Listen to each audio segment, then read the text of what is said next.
All right, welcome everybody if I could talk. Luke is our host tonight. I'm gonna let Luke take it away, and I'll hit the links in the Discord for everybody to get on here. I'll be back. Take it away, Luke. What's going on, everybody? Welcome to Best Damn Sports CBL Hour. We're going to be talking conference championships. We're going to be talking NIT, and I am joined by the buzzsaw, baby squid Peter. I am joined by the arch villain, Chris from FIU, and obviously, having Ash in the room with us as well. We're going to have Ram joining us later. I have been looking forward to this show all week. I know Chris and Peter have been talking to me all week about how excited I've been, and we're going to talk CBL. We're going to talk conference championships. We're going to talk NIT. We're going to talk bubble teams. We're going to talk about teams that are out who may be in. It's going to be a fun time. We're going to talk about a whole bunch of stuff. And I think at the end, we're going to set up some time where, maybe Chris, Ram, and myself can talk about our opponents for a minute, give a little smack talk, and I think we'll finish up. I think we'll finish up fine right there. Innies and outies, huh? Innies and outies. Who's on the bubble? Who's in? Who's out? Before we get started, Chris, how are we feeling tonight? I'm feeling great, man. I was telling you guys in the chat that I kind of wish the show would be on Sundays. So I don't have to bring in the Monday blues when we start off slow. It was looking a little grim there, down 80 within like an hour of the matchup starting. But man, I'm excited. Excited to be playing some meaningful baseball, right? Fantasy baseball at this point still.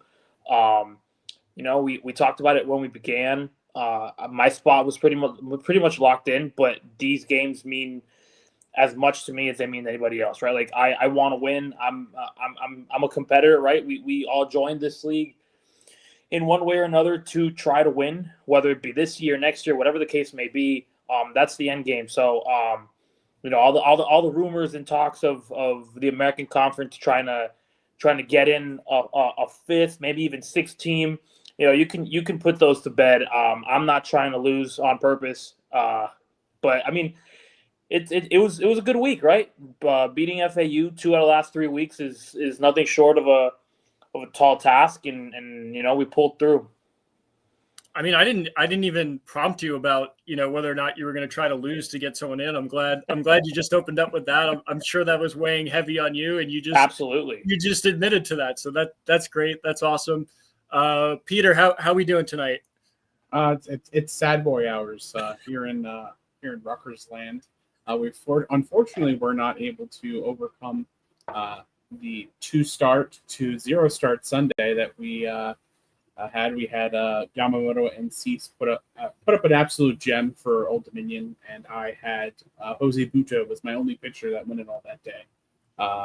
So we hung in there. Listen, I doomed my team when I decided to make it a meme team and trade for all Mets. And then I jumped ship when it was a little too late. But I'm excited for next year. I don't plan on, to dispel the rumor, I don't plan on continuing my meme team. Drop your seniors. I don't have many seniors. I have like 3 seniors that you have Tristan Casas. Think about. Yeah. Okay. Yeah. I'm not keeping him. I'm not rich. So yeah. We're excited for future, our future here in Rutgers, and I think we have some nice pieces that we can build on and improve for next year. Yeah, no, I'm looking forward to what Rutgers can put together next year. Ash, I know you're going to be on for a little bit, but how are you feeling tonight? Being eliminated sucks. It does. I gotta not try to just be different just to be different next year. Like that was kind of what I did this year. I was like, everybody was doing this, so I'm just going to do this other thing, and like, I can't do that next year. I actually gotta try in the proper ways. You just gotta feed the beast and play dirty. Yep. Especially when spam the trade offers and don't go try to go all hitters. But then, like some of the guys that I went after hard didn't pan out. Like White Langford didn't have the year that I was hoping for. Ozzy Albies was terrible.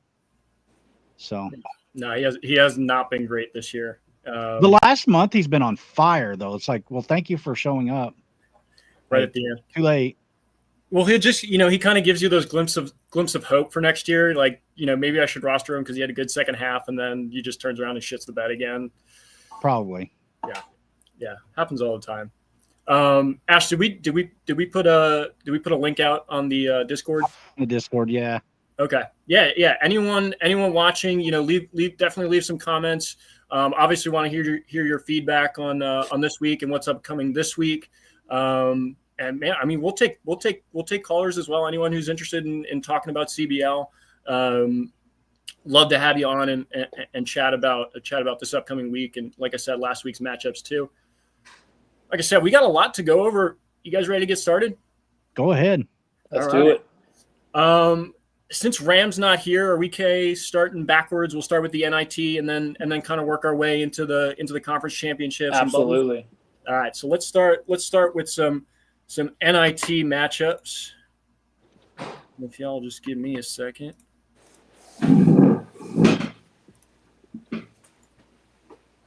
Great podcasting, Chris. Joins and then just immediately leaves. All right. So we'll start in Region 1. We got the Memphis versus UNH New Hampshire matchup here, 9 versus 16. And once again, Memphis rising to the occasion, knocking out the 9 seed UNH, and moving to the round of 16. I don't think anyone had Memphis, first of all, winning in the first round, knocking out what was probably the first overall seed, the preliminary team to beat in the NIT, and moves all the way to the round of 16. I mean, Peter, what are your thoughts on Memphis' run so far? Yeah, I mean, listen, props to that new Memphis owner. The old owner kind of ran it into the ground, tried to be a little too cute with prospects, and that team suffered. They got a new owner, immediately made some deals, and we're seeing that make dividends. So, obviously nobody has expected Memphis to win a game, especially against the guy that was pretty much, like Luke said, the unanimous favorite to win the whole thing. So good for them making it farther than anyone's expected. And, I mean, if this trend continues, look out for Memphis next year. Maybe they make a run at the dance. Yeah, I mean, I have full faith in Memphis right now, especially with the new ownership. I said it last week, and I won't hold back. That Memphis team was sabotaged, absolutely sabotaged to start the season. And I'm glad to get good ownership in who cares about the team and brought in good players and is building for the long haul. So great to see that. Ash, your thoughts on Memphis's win? I thought it was fantastic. I hope he keeps it up. It's definitely if we had a comeback of the year award, it would definitely go to Memphis. Yeah, no, for sure. Chris, any thoughts on Memphis here? I mean, as a fellow American Conference, team, I honestly had no faith in that team when it was taken over. Not because I didn't think the owner was competent; it was left in a really bad state, right? But kudos to him, man. He was uber aggressive in the trade deadline, making sure that he got that roster compliant and had enough to start. Understood the rules, right? I'm sure that makes Ash extremely happy that he clearly read the rules in the Constitution and knew what he needed to do. He knew that the NIT wouldn't affect his draft position, right? And he knew that it was time to go for it. So, kudos to him. He secured the first overall pick and now is deep into the NIT. Yeah, no, great job by Memphis. I mean, hats off to them, and I hope they keep rolling. But they're going to roll into a Florida State team that looks like a juggernaut in this NIT tournament. Antonio taking down Bob, 4-seed Arkansas. I want to say Florida State put up over 900 points this week. I could be wrong, but Antonio looks like a good team, and it's just going to be a tough draw for Memphis there. But we'll see if they still have a little bit of magic left. Chris, any thoughts on how Antonio is performing right now in the? I think Antonio is, to obviously a smaller scale, was in a similar boat, FSU to Duke, right? I think that they had a different idea to start the season, And I think midway through, they kind of decided to pivot and get a little bit more aggressive. We've seen him in the Discord talk about how he regrets how he handled the start of the year with some of the acquisitions and the trades he made, and how he wished he went a certain way. But again, another one of those examples that understood that the NIT is an entirely different, pretty much an entirely different season, right? Your season could have gone by the wayside. And if you rostered a good team, right? We talked about South Alabama, we talked about UCF, all those teams that made some moves, but were still good teams, just not good enough to get to those conference tournaments, or at least just missed it. So it's gonna be tough to beat FSU. I think they're well run. It's Antonio, someone who's always scouring for some waiver ads and whatnot. So it's Memphis has his work cut out for him for sure. Yeah. Peter, your thoughts on FSU right now? Yeah, I think FSU is in the boat of a lot of probably most of the teams in this tournament.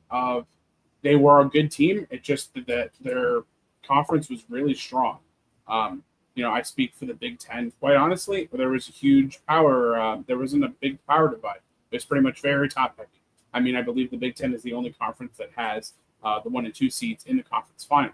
So when you look at that, I mean, like all these other teams that just missed out, they're probably in at least my conference would probably make the tournament. So there's definitely the NIT.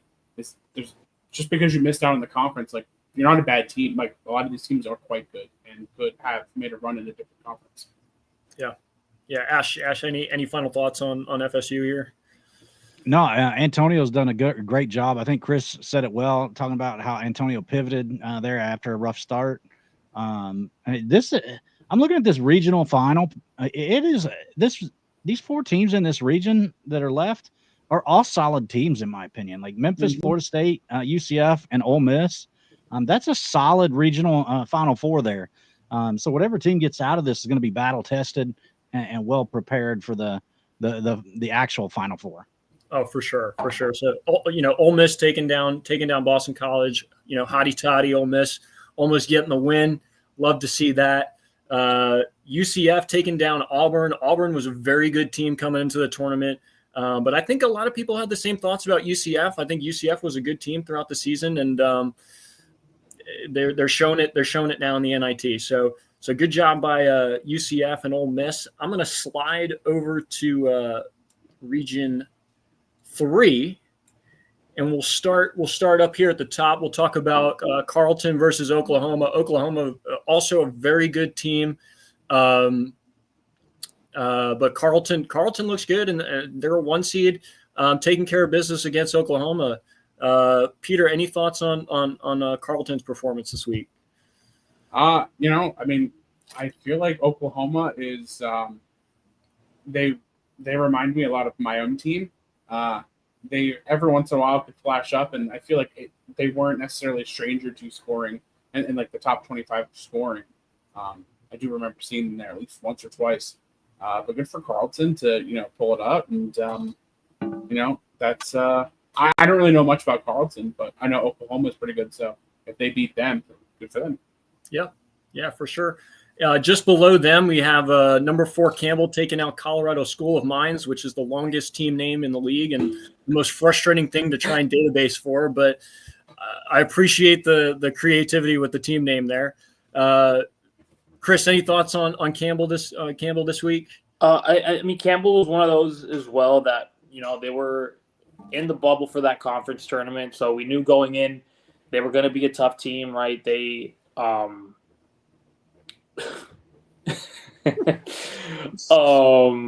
we knew they were going to be a tough team, and they've proven, right? They earned that 4 seed for a reason. So, another tough matchup, right? Carleton and Campbell to get to that quarterfinal. But kudos to them, and a shout out to the School of Mines for having the most unique name probably in this whole league.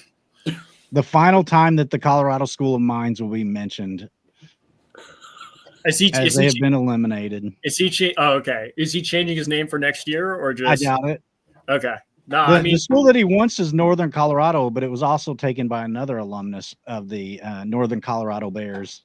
Gotcha. All right. Or So as UNC, as they like to call it, which nobody else in America would refer to them as UNC. no, I don't think so. I don't think so. But another weird team name is the Stanford Cardinal, not Cardinals, Cardinal. They also got a win this week. Number 3 Stanford taking down number 6 Coastal Carolina. So good win for Stanford, and a little bit of representation from the American Conference. Marshall taking out Missouri. Marshall, another favorite to win the NIT, taking care of business with Missouri there. So good job by Marshall and Stanford. Winning their matchups there. And we have a 1, 2, 3, 4 in the round of 16 in that region. So great teams there. Minimal upsets, and it's just the best teams taking care of business in the third region. I'll slide down to region 2, and I know Peter's been dreading talking about this region over here, and we'll kind of glance through it really quick. UTSA taking care of University of California Santa Barbara. So good win by UTSA, number 1 seed in this region. St. John's taking out Georgia Tech. St. John's rolling as a 13 seed, getting another upset win. Chris, any thoughts on St. John's right now? Correct me if I'm wrong. That's Rich's team, right? That is Rich's team. That is Rich's team. Kudos to him, man. He had Michigan State to start, which is already a tough matchup.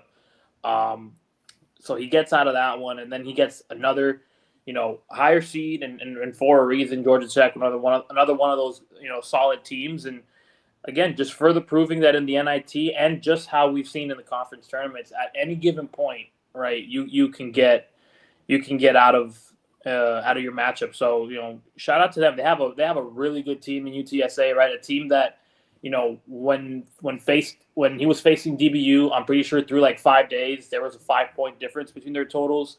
Obviously, eventually we know DBU ended up undefeated, so he won that matchup. But hanging around with him is a win in and of itself. So really tough matchup with UTSA, one of my favorites for the tournament. But hey, St. John's has already tackled 2 different Goliaths, so we'll see if they can do it a third time.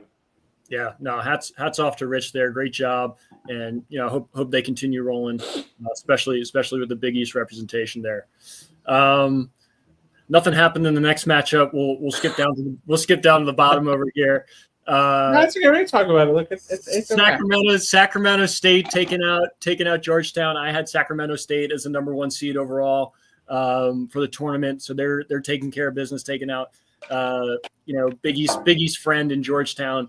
So good job by Sacramento State with the win there. And then just above, we got to talk about it, Peter. We got to talk about it. Old Dominion taking out Rutgers. What was it last week? You said you were going to take out the dad. And then the son. And then the son, the father, and the Holy Spirit. Yep. And then the Holy Spirit. What happened? What, Peter? Talk to us. What happened this week? What went wrong? What went right for Old Dominion? Let us know. What your thoughts are. Listen, it came down to pitching. Honestly, Yep. Has kind of been the theme all year in this league. My pitching is not up to snuff. Unfortunately, I had. I just didn't have enough starters. There were 2 on Saturday, Sunday. I didn't have any starts. One of my starters got right before the All-Star break got sent down to the minors. He hasn't been called back up yet, so I have been down to starter. And anytime there's no starter available right now in the waiver wire, so you're SOL on that one. I don't know. I hear Matt Boyd might become available. Oh, well, that's a little too late for that. I'm already out. It would have been great if he was available on Wednesday, but I only have $70 in Fab, so that would work. Where did all your Fab go, Peter? To Juan Soda. That's where it went. Notice he said Fab, not Fab. But no, listen. Even my prediction was earlier. The Sun also lost, so it didn't matter. The Holy Spirit, St. John's advanced. Kudos to Rich. Fellow Mets fan, he's fan of the New York Power Hour. So I always appreciate him and I'm happy for him. But yeah, it was rough. But we look forward to next year. Great. No, and that's a great outlook. Good win by Old Dominion, and it was okay. It's okay. It was an okay win. It was okay. They cheated a little bit, but we'll let it slide. So good win by Old Dominion. Taking care of the win. So it was this Region 2. We have a 1 seed, we have a 2 seed, we have a 3 seed, and we got a 13 seed. So again, kudos to St. John's for taking care, getting the win and getting the upset there.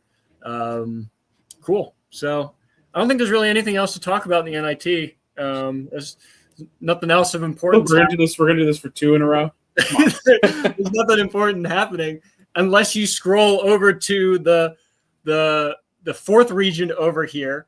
South Alabama taking care of business against Indiana. Mr. Pink doing a great job with South Alabama. I think they were pretty close to a conference tournament bid. Just missed out. Ended up as a 1 seed in the NIT. Taking care of business against number 16 Kansas.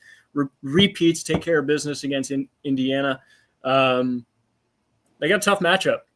They got a tough matchup this week against a pretty good, scrappy squad from South Orange, New Jersey, the Seton Hall Pirates, 13 seed, taking down Temple, taking down Portland. We are rolling, and we are going to the finals. There is no doubt about it. We are taking down South Alabama this week. Seton Hall's feeling good. They're feeling fiery. Nothing can stop them, but Mr. Pink does have a very good team in South Alabama, so really looking forward to a great matchup this week. Chris, any thoughts on South Alabama?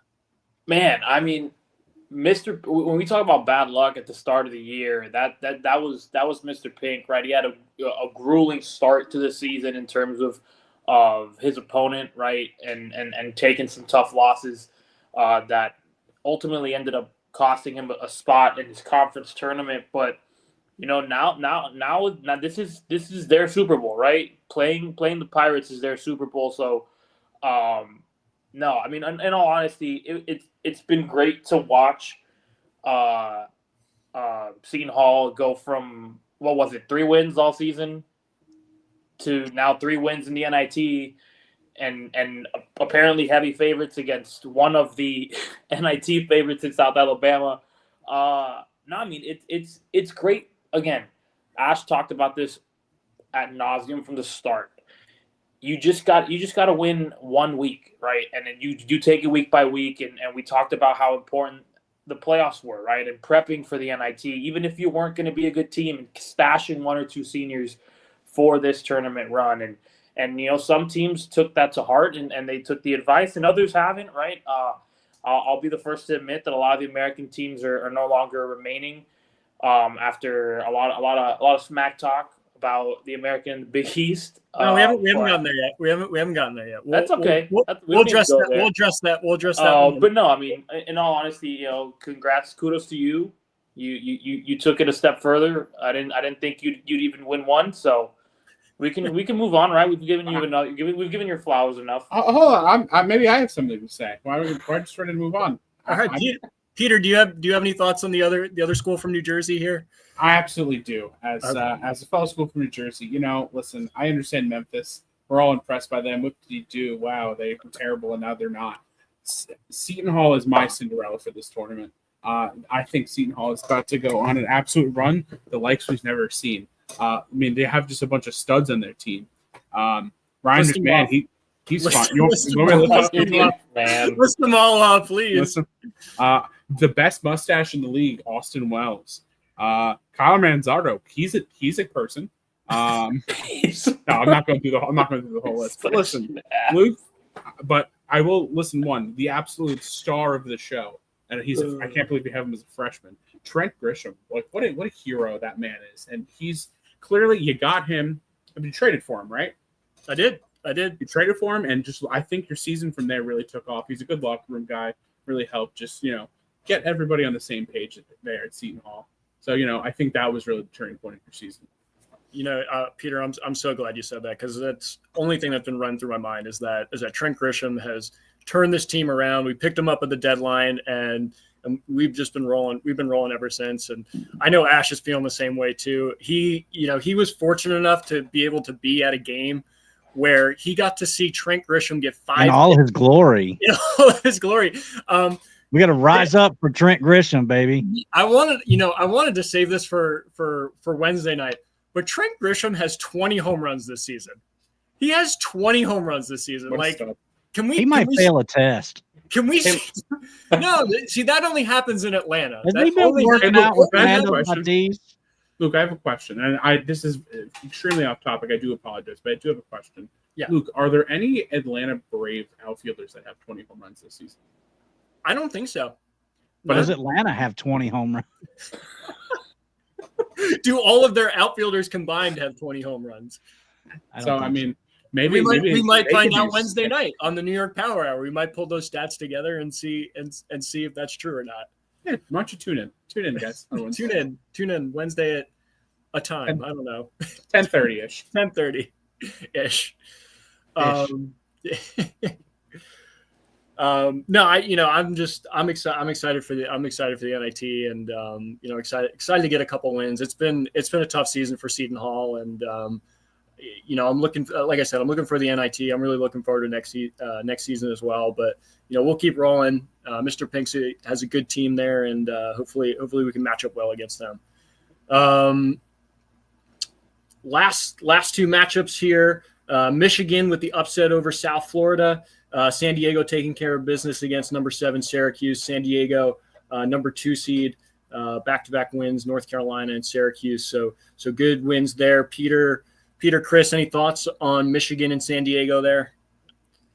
Aside from both of the American teams losing, I didn't really have a lot of hope. Right? I feel like USF and Syracuse had been sputtering.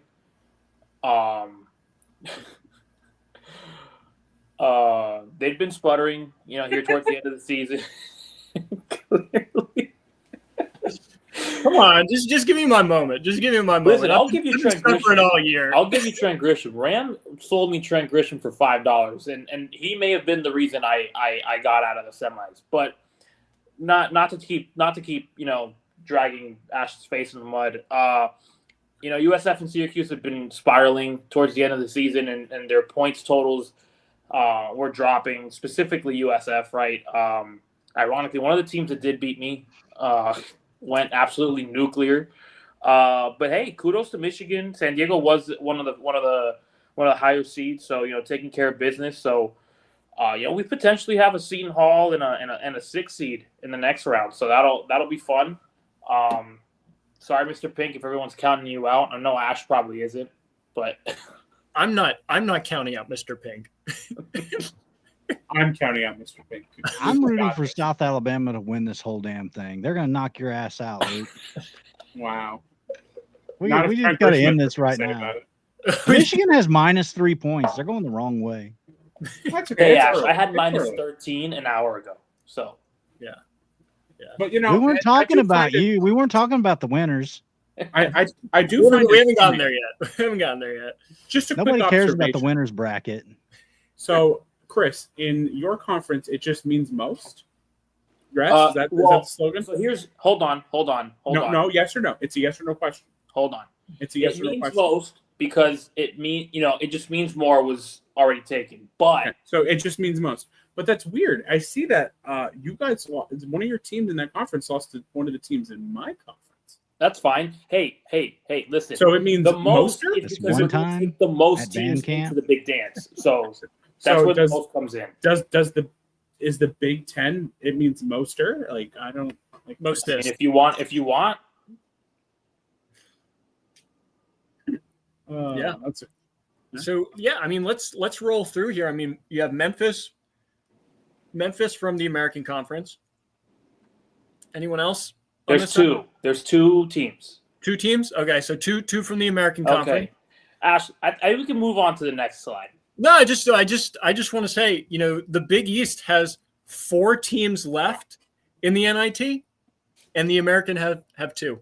Well, at the end of the day, And they don't even really exist anymore. So I don't know. I don't know what's going on in the American Conference, but I mean, if we want to go through power ranks here, let's put the Big East at number 1 right now, because I will absolutely glaze the Big East right now, and how great of a job the Big East is doing in the NIT. St. John's doing a great job. Carleton doing a great job. Old Dominion, I know, taking out my friend, the Buzzsaw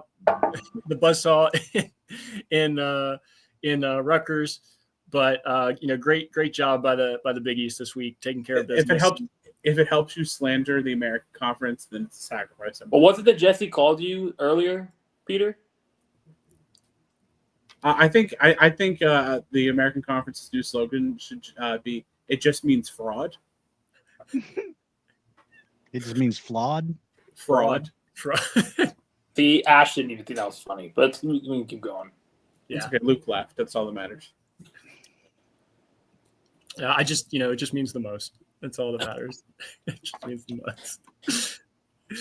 All right. I think we've hit the NIT enough. Do we have Ram in the room right now yet, or is he still stuck in traffic? Not here. He's driving. Probably. He's still driving. He is still driving through driving Miss Daisy. He's driving through Queens, which, Godspeed to him. All right, we can move on. I mean, we can move on to the conference tournaments. I guess, last week we went A to Z. I guess we'll kind of go backwards this week and give Ram some time to join in, because I know he wants to talk about the Big East. I'm sure he wants to be here to talk about the American Conference as well, with Chris. So I guess, we'll start backwards. We'll start with the WCC. We'll talk through winners. We'll talk through winners and losers in the semifinals. Is Fullerton scratched out on there? Like, what is that?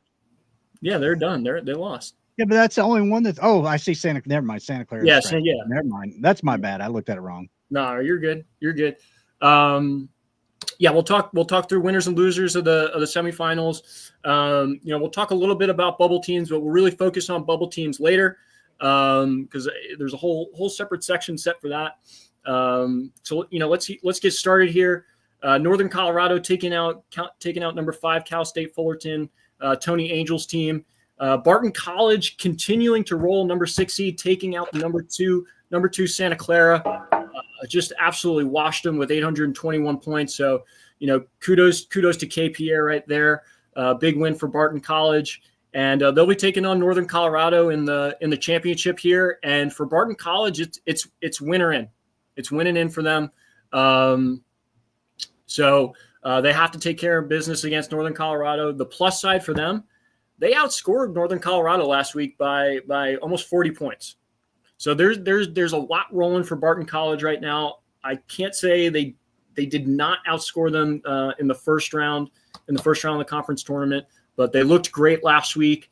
So it should be a very tight matchup against Northern Colorado. Chris, any thoughts on the WCC championship here? Yeah, absolutely. I mean, I'll give a little shout out to Tony. Right, Tony stuck in all the way through. On Sunday, they were each giving each other flowers as they, both thought they were going to lose. But I mean, hanging with Northern Colorado isn't easy, right? They're a top team for a reason. So only losing by around 50 points is Tony should feel proud of that. Obviously, you don't like to lose. And on the other end, Santa Clara, they kind of figured they were getting in anyway.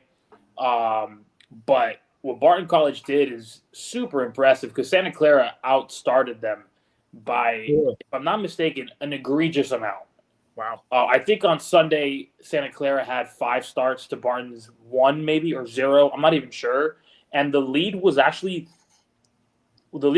smaller, if I'm not mistaken. So as our porn man joins in, the lead was actually. Let's give Ram a little welcome in. He thought he could just sneak in here, but I'll introduce Ram, the most interesting person in the CBL, the man with 5 previous lives, possibly could have been an assassin in one. We can't confirm it yet. Ram, how are you feeling this week? I really want to hear it. I'm sure there's just a level of elation right now. Does the water taste sweeter? Is the grass greener? Does sex feel a little bit better this week? How is UConn doing right now? Well, I hate to interrupt the WCC over here, because they probably already don't like me enough after I gave them some bad news earlier. But yeah, I mean, I'm here to confirm that all of these things that you are speculating on, you, Luke, and everyone who's watching for CBL, the water does taste better. The air is flowing through my lungs a little bit better. The grass looks greener. there's something out there for me, and apparently it's winning. It's winning. I don't know how we did it. Look, there was basically no realistic shot that I was going to find a way into the Natty. And for that to happen, I had to beat the 3 seed and the 2 seed in consecutive weeks. And now, win or lose, we're fighting for a bye week in the Big East. So I don't know if you talked about the Big East already. So if we had the first conference, we started with NIT. We're working backwards this week. We want to give you an opportunity to get settled in, and so that you could talk about the Big East. But I did want to give you an opportunity to talk about the win a little bit before we start talking about the other conferences. Yeah, so I mean, WC, getting right back into the WCC, like you were saying, Chris, great win by Kevin. Just to kind of talk through some scenarios here for the WCC. Like I said, Barton College is winner in. They are sitting right now at a 33 record, 24 points. So they have no chance of getting those ad hoc bids at the end. Cal State Fullerton is out with the loss, 32 record, 18 points. So they will not be dancing this year, and I hate to see that because I love when Tony is competitive. I love when he's in championship mode. So sad to see that for Cal State Fullerton, but I'm sure they'll be back in full force next year, back on the block. Absolutely. Santa Clara getting knocked out, but they are definitely in. They have the number 17 seed locked up. They have the top record for the ad hoc bids, but they do have a chance to get the 9-16 seed if Northern Colorado does win. So that is a plus for Santa Clara. They could get some home field advantage in the Natty in the first round. And Northern Colorado's in. We already knew that. They did get the regular season bid from the WCC. Win, a bye, loss, they fall to that 9-16 seed, and a loss also keeps Santa Clara at the 17 seed. We'll talk a little bit more about what the Northern Colorado win means to some other teams, because there are a ton of implications to the Northern Colorado Barton College matchup. But at least in the WCC perspective, it's Barton College. It's winner in. Peter, you want to talk about a little bit about Barton College and kind of what they have to do this week and how they've been performing? Well, I will say that coming up tomorrow is checking their starts. They have three starts tomorrow, and one of them is Priester, who has been quite solid overall. So, if you can get 3 good starts into those guys, you're this early. You're really putting yourself in a great advantage for the rest of the week. Yeah, and I know Ram knows what it's like with his back up against the wall. So, any advice for Kevin here against Northern Colorado? Yeah, keep talking your shit and make fun of Peter a lot, because it seems to have done really well for me so far. When I take, here's my personal advice: I pay attention to every one of Brett Beatty's failures, and that has led me to the Natty. And don't feel bad if you miss 1 or 2, because there's a lot of them. And so just try to keep track of Brett Beatty's failures, and it's going to lead you to good places, because that's what worked for me so far. And I'm not going to break that going into this week. I immediately reached out to Peter a little bit. I was on the road. We found out that Brett Beatty, blew the game a little bit for us. And I thought it was important to tell him, like, hey, that's the type of stuff that's going to cause me hurt. But that's also winning material right there. It worked for the UConn Huskies, and I think it could work for the Barton College Bulldogs too. They're also a 6-seed underdog. So, brother of kin of me, I must be rooting for them a little bit. I love Northern Colorado, of course. I've always said they had a good team, but got to root for the underdogs and a little bit chaos when it comes down to breaking this Natty open and making it a little bit weird, right? Yeah, I mean it's an interesting point, Ram, because it's do I root for my conference? Do I root for those bubble teams who might get in, or do I want to see some chaos? Do I want to see some Cinderella stories? As Big East commissioner, yeah, I want to see my guys get in, but man, I love the drama. I love the chaos. So I mean, bring others, any side on. It's going to be fun. It's going to be a fun week. Ash, any thoughts? I know you just hopped back in. Any thoughts on the WCC? Yeah, I mean, first of all, sorry, Joe, I forget Northern Colorado owner's name. I think I confused him with School of Mines for a second. But anyway, sorry, Northern Colorado. No shade to you, but I got to root for our guy, Kevin. part-time contributor on here on the pod. But I also got to root for Kevin because he's kind of an OG with Best Damn Sports now, being in a couple of our leagues. So I gotta go with our guy. But the other thing that I want to mention, we have 5 of our teams in conference championship games that were a 6, 7, or 8 seed. So for all you teams that decided, well, I'm not one of the top 3 teams in my conference, so I'm going to mail it in and I'm going to rebuild and I'm going to ship off all my seniors and just look to 2026 and I'm just going to call it a season. Well, shame on you, because 5 of these teams that were 6, 7, or 8 seed in their conference tournament are playing for money. Everybody playing in their conference championship game is playing for money right now. And any one of those teams could have said, you know what? I'm not in the top 2. I'm not one of those top 3 teams in my conference.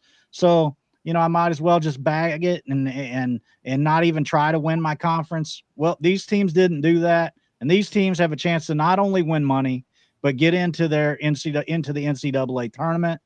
So I am rooting for all these 5, 6, and 7 teams to win their conference tournament so they can all advance to our version of March Madness and get to Omaha. I know I'm crossing sport lines, but I don't care. I don't care.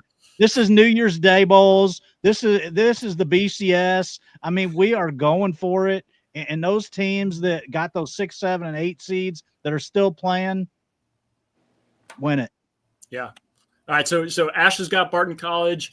Ram, I'm hearing you at Barton College as well. Well, are we talking about who I'm rooting for or who I think will win? Let's go with who you think who you think is going to win. It's a tough one, man. I gotta stick with the underdogs and hope, man. I gotta believe in the underdogs right now. Let's go with my brother and kin and that 6th seed. Let's go with the Barton College Bulldogs, man. Let's root for those boys because he'll be rooting for me too. Lock it in. Chris, who's your pick? Who's your pick for the WCC? I'll wear a different hat, right? I'll wear the villain hat here and say who I think is gonna win. Right? I do want Kevin to win as much as he hates on my Red Sox. I don't know what team he roots for at this point. I think it's San Diego. But I appreciate you leaving Boston because we're on a 6-game win streak. But nonetheless, I do think Northern Colorado is going to pull it out. I haven't checked the starts. I tend to, really enjoy doing that on Monday mornings. So I haven't really seen what the start discrepancy is. But hey, they did it without the starts that Santa Clara did last week. So anything can happen. But I do think Northern Colorado, being the 1 seed, being that juggernaut in terms of points scored, will end up pulling away at the end. Yeah, just a little quick update. Josh Jung with a 3-run walk-off home run in the 10th against the Yankees. Hate to see that as a Yankee fan. Love to see it as a Seton Hall team winner. Sorry, Mr. Ping. Peter, who do you got winning the WCC? I got Barton College. I'm just rooting for Kevin. He's a good guy. He's just fun in the chat. I also think Alex Cora sucks at his job. So, I go Kevin. Go Kevin. All right. Again, I want to root for Kevin, but I am pulling for Northern Colorado. I think Northern Colorado pulls it off. They've been the top team in the WCC all season. So I got an inkling of why you're pulling for Northern Colorado. I'm sure you're going to touch on it later. I've got an inkling of why you're pulling for Northern Colorado. I'll wear the villain hat with Chris here, and I'm definitely pulling for Northern Colorado for personal reasons. But Chris is also pulling for personal reasons. He loves the Big East, so we'll get to that. But Chris being right about this one would make some waves for the Big East, as Luke will definitely touch on when we get down there. For sure. All right, so let's move to the SEC here. Get our tournament up here. Tennessee taking care of business like I think everyone was expecting to. The senior squad from Knoxville taking out number 4 UT Texas out of Austin.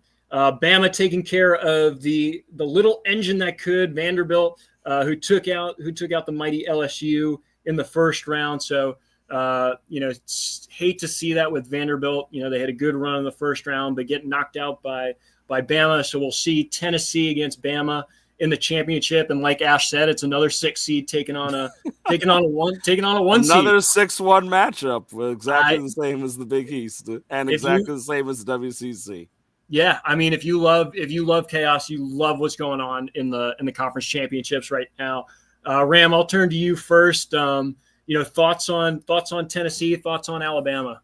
I constantly make jokes about Tennessee being a retirement home because of the fact that they have the most seniors in the league. But similar to Chris, I mean, this is one of those where this is what the team is built for. Right, you might be a glass cannon, but you are built for playoff time. You have options, you have high-level options that won't be there next year, but they're there right now. And so this is a team that is built for the playoffs. They have some depth.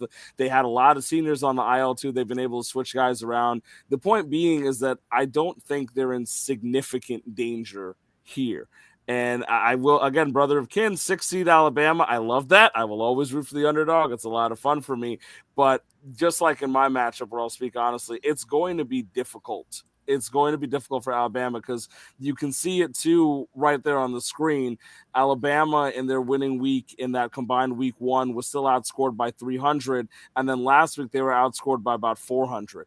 So there's a lot of ground to break, a lot of things that would have to go right for them to sneak out here with that win. But again, I love the chaos, so of course I'd love to see something like that happen. No offense to Tennessee. All my retirement home comments are always out of love and because I think it's funny. But I do think that this is a calm place for Tennessee to be. This might be what they wanted, if I'm being honest. Sure. Peter, any thoughts on the Tennessee-Bama matchup here? Yeah, I mean, Tennessee's an interesting case. Like Ram mentioned, they have the most seniors. They're probably one of them and DBU and Chris's teams are probably the biggest, they might get affected most by this potential change that everyone's been talking about in the past 2 days in the chat. So we'll see how that goes. But I mean, listen, if you're going to try to get all those seniors, you got to at least win your conference, right? Otherwise, what was the point? So, I do think Tennessee is going to pull away and win it. Taking a quick look at Alabama's team, they have too many Braves on there for my liking. So I think Tennessee takes this one by a landslide. Yeah, for sure. So just a little bit of what's going on with the other teams in the SEC. So Texas, with their loss, they are out of the national tournament. They will not be dancing in a couple weeks. Right now, they're sitting at 17 in terms of record, 15 in points. That's not going to be good enough to get them in. Vandy is out again. Cinderella run for them, beating LSU in the first round, but they're sitting 44 record, 29 points, and that's not going to be enough to get them in. Bama is just like Barton College. It's winner in. It's winning in.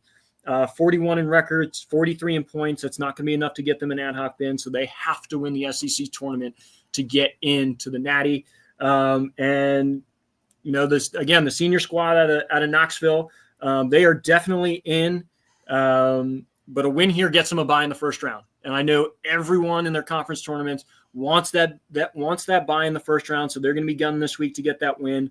A loss gets them into the 17 to 20 seed because they did not get the regular season bid from the SEC. That belongs to, I believe, LSU. Yep, LSU has the regular season bid.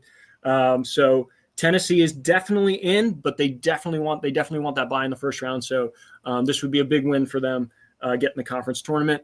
I'll go around the room, give you guys who you think is going to win the SEC tournament. Ash, we'll start with you. I'm rooting for chaos, baby. Roll Tide. I mean, like I was talking before, we've got all these underdogs making it to their conference championship game, and we talked on these shows the last few weeks about how the Big 12 might get 5 teams into the national tournament. The American, they might get 5 teams into the national tournament. You know what? All these 6, 7, and 8 seeds are saying fuck you to those conferences because if they win, they steal a bid. Yep. I mean, if Alabama wins, that knocks one of those big boys out. I mean, Illinois State, you got to be watching because the numbers don't lie, baby. Well, Ash, I will say Illinois State, I have them as a guaranteed spot in right now. But yes, there are some other bubble teams that are not looking forward to Alabama Right. winning this matchup, including one of our own. As again, I'm alluding to later, the Big East teams. But it is the truth of the matter that if you're on the bubble right now, you're now starting to root for the evil umpires. You're starting to root for these guys and saying, "Hey, I just need the one seeds to clean up and nothing cute to happen." Right. My matchup, of course, you can root for me there safely because it doesn't impact you guys because my bid is secure. So just keep that in mind. But no, but in matchups like this, as Ash pointing out, Alabama winning would give them that auto bid going in, and they need it, right? They are not in without. They're not in without the win. No, they are not in without the win. Before we move on, and I forget because I think they're asking in the chat, what we mentioned everybody but Kentucky. Is Kentucky? Are they done? Kentucky, I have is out. They are done. Got it. Okay. They're done. I can double check when we go off screen, but I do not have them as a bubble team right now. Got it. Do not have I mean, I'll piggyback. I as I said before, I'm a Florida Gator alum, so I hate the University of Tennessee with all my heart. I despise them. But here in the CBL, since I do not represent the Gators, who are dead last in the SEC, unfortunately, I do think I like chaos. And as much as we joke around about there we go. There we go. That's a lot of starts. That's a 4-start deficit, Kevin. Listen, I do want to see the upset, but that's I'm getting a little nervous, right? Because I've mentioned it in our chats.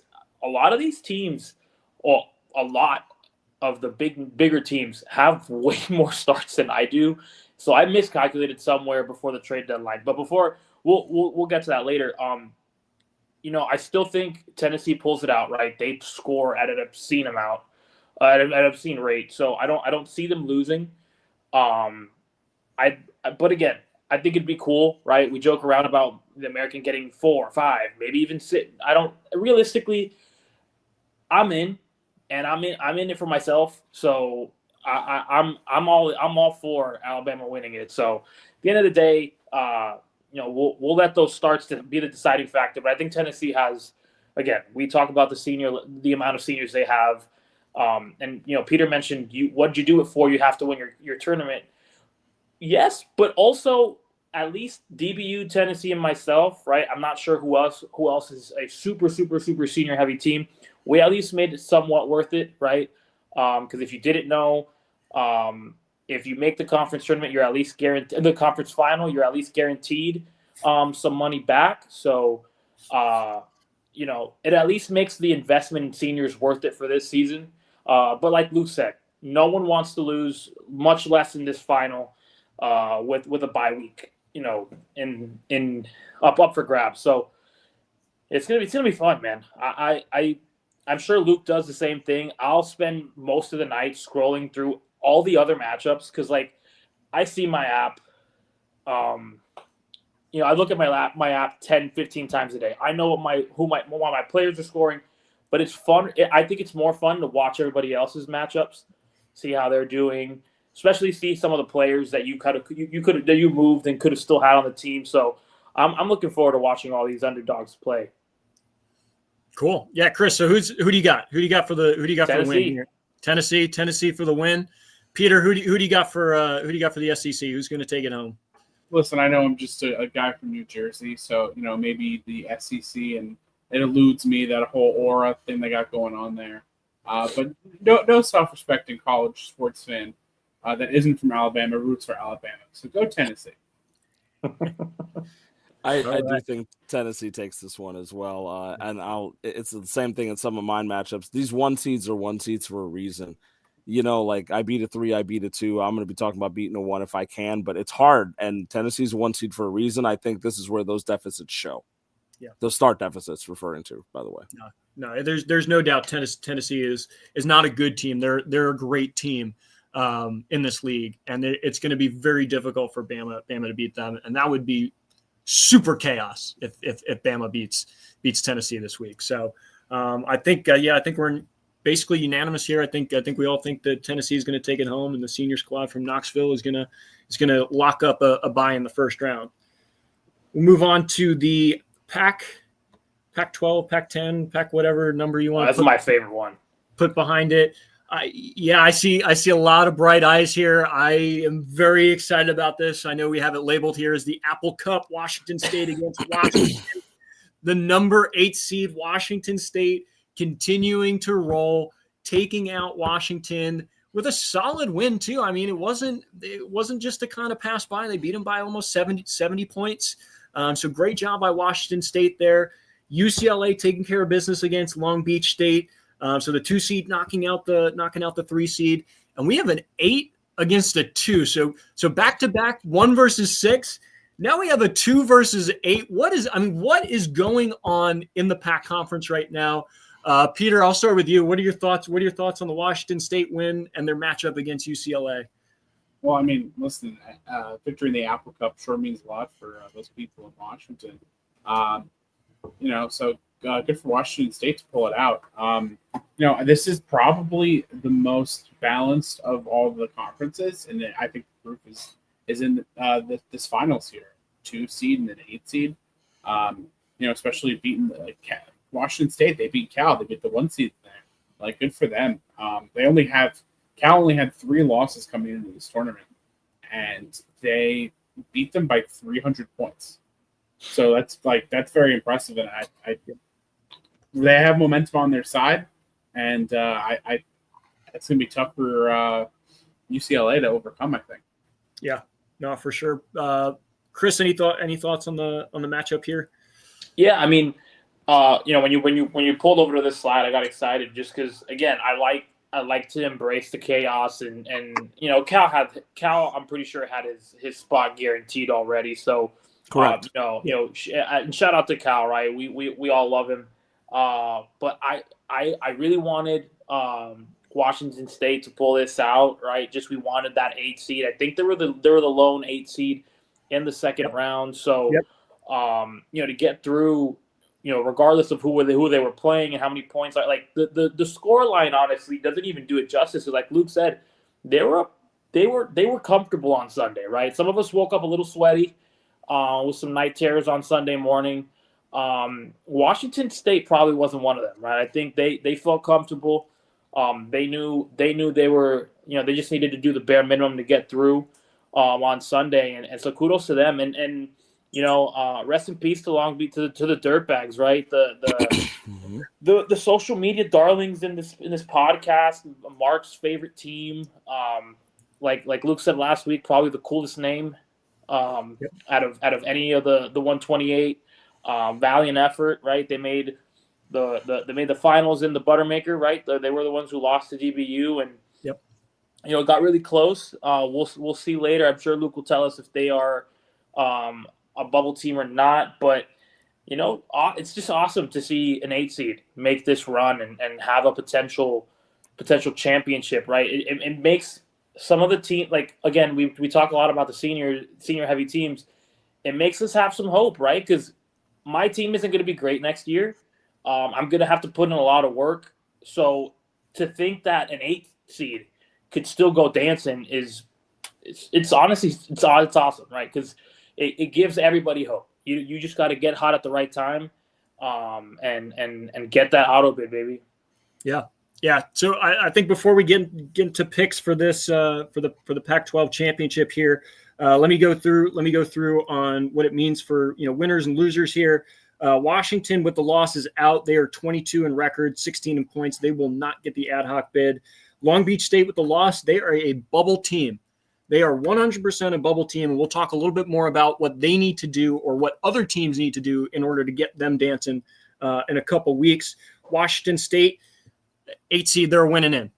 There's no question about it. Washington State has to win to get to the national tournament, or their season is done. UCLA, they are in. I have them secured right now as an 18 to 24 seed. They right now are 4th in points on the teams remaining. They're 5th in record too. We'll talk a little bit more about that later. So they are solidly in. At the end, So they are already in, but a win does get them a bye in the first round. So they are absolutely trying to get that win over Washington State this week. So we've talked a lot about the teams in the Pac-12. Let's hone in back on Washington State and UCLA. Ram, who's your pick for the Pac-12 championship? So here's my honest thought here is that if there is an upset, a big upset coming, the most chance that an upset has, or the highest chance an upset has, really is here with Washington State. I firmly think that. And you can see, look at the numbers right here, right on the screen.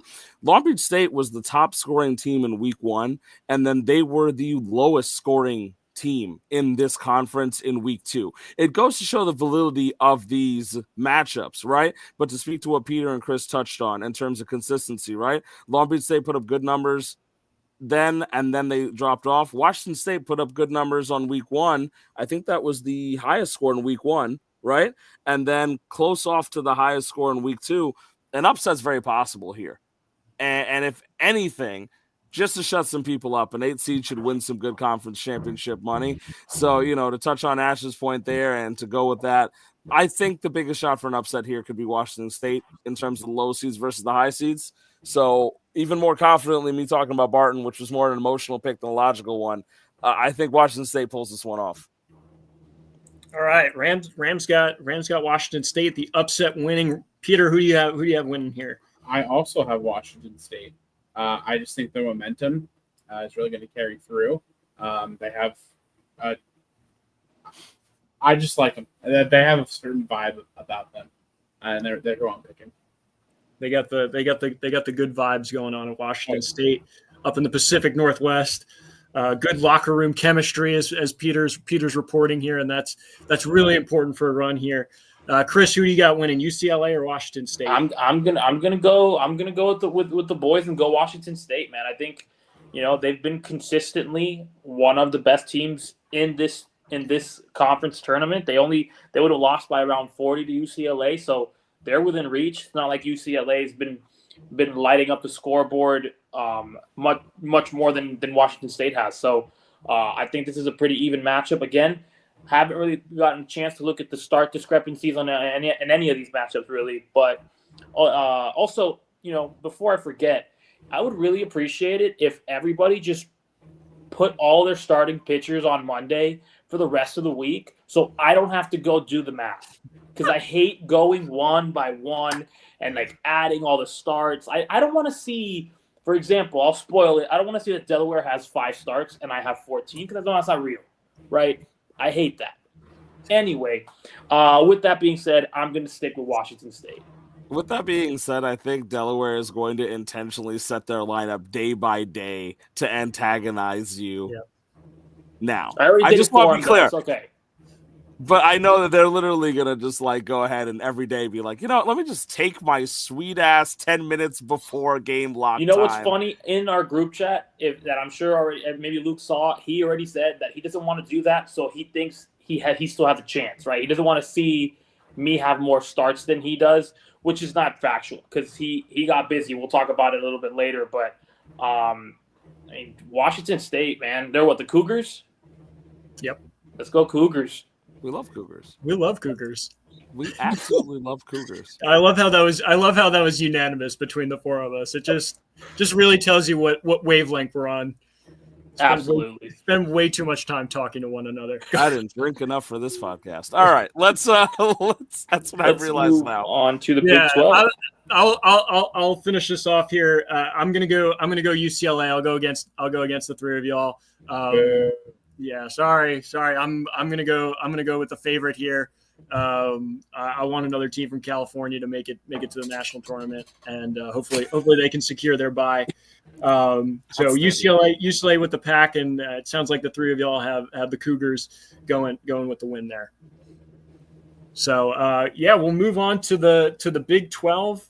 Again, I just want to throw it out there. Keep posting comments out there. If anyone else wants to join in on the call, we're more than welcome to talk with us. Talk about your conference. Talk about your thoughts on your chances of winning, and maybe some other conferences you're interested in. So feel free to call in and keep leaving comments for the show. Yes. We'll slide right into the Big 12 right here. And, no surprise here, right? No surprise. DBU taking care of business. This is the evil empire right here. This is the evil empire right here, and they're just going to continue to roll, taking care of West Virginia, which I think they just got scared. I think they just saw DBU and just totally shat the bed, because I have to say this I think this is the worst performance out of any team in the semifinals for the conference tournament. And I can't blame them. I can't blame them, because DBU is just there. I know I said, the seniors from Knoxville are a great team. This is just an amazing team in DBU. So DBU continue to roll in, taking out of West Virginia. TCU knocking out Baylor. Bit of an upset there. I think they were pretty evenly matched up, but huge win there for TCU, and we'll talk a little bit more about that. Chris, what are your thoughts? What are your thoughts on DBU versus TCU? Who do you think has the edge here?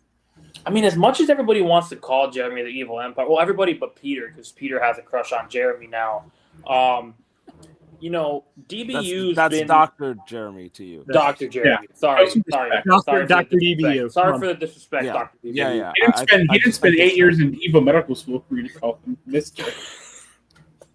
Did you say Evil Medical School? That's an Austin Powers reference. Thank you. And that made me. I'm like, that's actually might be my favorite reference that you've made and you've made a lot of good ones, but that's thank you for that. But anyways, back to the disrespectful guy. I mean, DBU is everyone's, I guess, favorite, right? There's no way around it. They're the best team. If everybody hits on his team, it's not even close, right? We've been lucky, and I say we, right? All the other contending teams and teams still alive have been very fortunate that in the last couple of weeks he's had a lot of negative starts and still always ends up at top 5 in scoring. Sorry to break the bad news to everybody. If his team hits, it is completely over. It is he overwhelms you with the amount of not just the amount of starting pitching, right? He has a plethora of aces, but it's also the amount, right? You can have 13. I'll use myself as an example. You can have 14 really good starts. He's gonna have 23, 24, and he can have 5, 10 bad starts. So. But the Horny Toads, as Ash just alluded to, right? TCU, they took down a really good team in Baylor.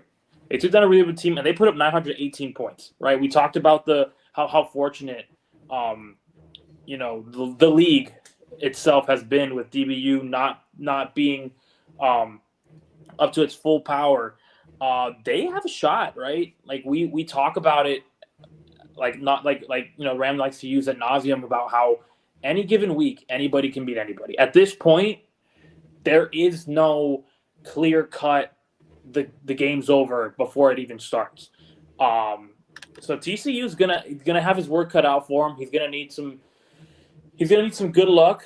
But at the end of the day, I mean, they have a really good team as well, right? The Horny Frogs can definitely. Cause an upset. Are the wheels really falling off on this show right now? They definitely are. The Cougars to Austin Powers to Horny Frogs. We are rolling here, and we'll continue to roll. Ram, I want to hear your thoughts on DBU versus TCU here. So here's the thing, and I was actually talking to DBU about this, right? That 969 that they put up, ending in 69 nice. For the viewer's pleasure, right?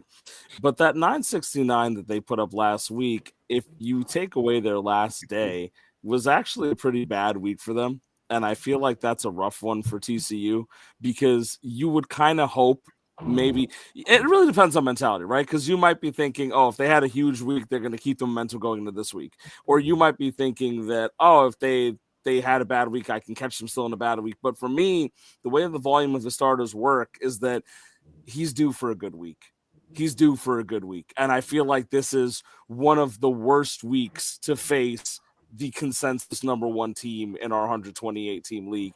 And that's no disrespect to TCU and their horny frogs. It isn't. It's just the idea here is that you want to catch them on a week where they might be dealing with an injury or some kind of fear or something. But I feel like this is just the worst time to face DBU, which might be better for the Natty for people. But this week, Chris is right about the fact that nothing's cut and dry at this rate. Like, all the teams are good enough to cause upsets. But on the flip side, I said the biggest chance for an upset would be on the Washington State side. I think this is the least chance of an upset. And they're a 3 seed, which is crazy. But I just don't see how, if bad week Dr. DBU puts up 969, I mean, what number you got to put up to beat them? You've got to pull out some kind of magic out of your ass. And I don't know if what they're doing down in TCU, maybe it happens, but I'm going to say it's not likely with respect to their 3 seed. I think they need some magical toads or something like that over in TCU. But Peter, I'll give you some time to give the flowers to DBU, because I know you're not going TCU here. I mean, listen, there are only 3 things certain: like death, taxes, and a DBU victory in this. So it's very funny. I'm not going to lie. But I mean, listen. He watched the show, by the way, so he's gonna love that. He's absolutely gonna love the 3 things starting in life: death, taxes, and a DBU victory. Listen, TCU is a good team, yes, and you don't make it this far being a bad team. But right now the score is 110-51. Now you could think, well, one of their, Max Fried had a bad start. Sorry, Luke, only got 5 points. Bailey Falter had negative 31.15 points for TCU. And Sonny Gray's pitching a gem right now. He has 59 points. While there are some negatives in the bat, it's very much being carried by Kyle Schwarber's 37.25 and Bregman's 11. So even he's already starting to pull away. I don't see an opportunity for TCU to come back. Yeah.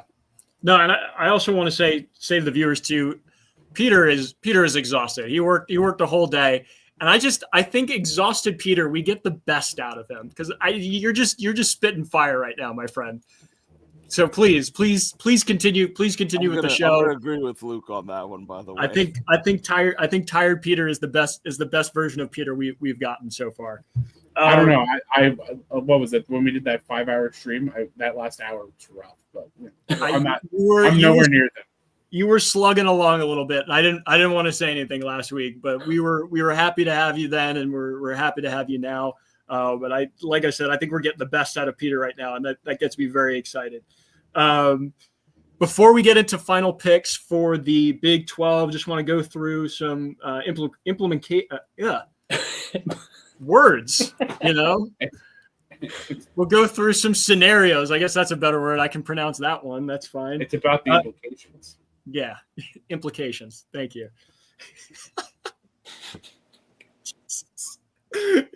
West Virginia out with their lackluster loss to DBU. They will not get an ad hoc bid. They were 30 in record, 34 in points. Baylor with their loss, I have them in. They are sitting on a number 20 seed right now. With a DBU win, they move up to a 9-16 seed, getting that home field advantage in the Natty in the first round. DBU, I mean, we all know they win. They're a number 1 seed. There's no doubt about it. If they don't win, then they'll be the 9 seed. Right. They'll be the 9. That's the clearest way to put it, right? They'll be the 9 seed. So DBU is definitely in. But they're obviously they're gunning for the number 1 seed. They want that bye. They want home field advantage all throughout the national tournament, which is important in this league. I want to stress that so much, that home field advantage is so important in this tournament coming up. TCU, they're winning in. They have to win. They have to win to get in. They've had a great season with the horny frogs. They're sitting at the 10 in record, 13 in points. So they're a little far-fetched to be a bubble team, and they have to win. They have to win this week to continue their season. So with that said, Peter, I'll start with you. Who do you have winning DBU versus TCU? I got DBU, and it's not even close. I did not expect anything different from you, Chris. Chris, who do you have winning? I'm going to be a little bit kinder. I'll say DBU by maybe like 150 points. Fair enough. And Ram, close us out here. Who do you have, DBU or the Horny Frogs here? I don't think it'll be like that huge of a blowout. I do think DBU will win, but what I will say is I do feel bad for TCU because winning in against the consensus number 1 seed is like the worst thing. I was waiting for you to say, I'm hoping that they were on the bubble or something, but that really hurts to hear that 24-16 was essentially like, no, winning in against DBU. But you know what? I don't know if I know TCU's owner personally, but this is kind of the stuff that gets talked about for years in leagues. So maybe that's the motivation you want. Yeah. Winning in against the consensus number 1 is the coolest story. You can tell it all the time, and then guys will get really upset at you when you tell a story more than once. So, it's a good thing. It's a thing of legend here for TCU. So maybe that's the motivation they need. But I still think DBU is winning. Awesome. Yeah, I got DBU too. I think there's no doubt that they're going to pull it out. They've been the best team all season, and I fully expect them to lock up the number 1 seed for the Natty. All right. Move on to the Big Ten, Peter's conference here. And it's just everything played out the way it was supposed to in the Big Ten, right?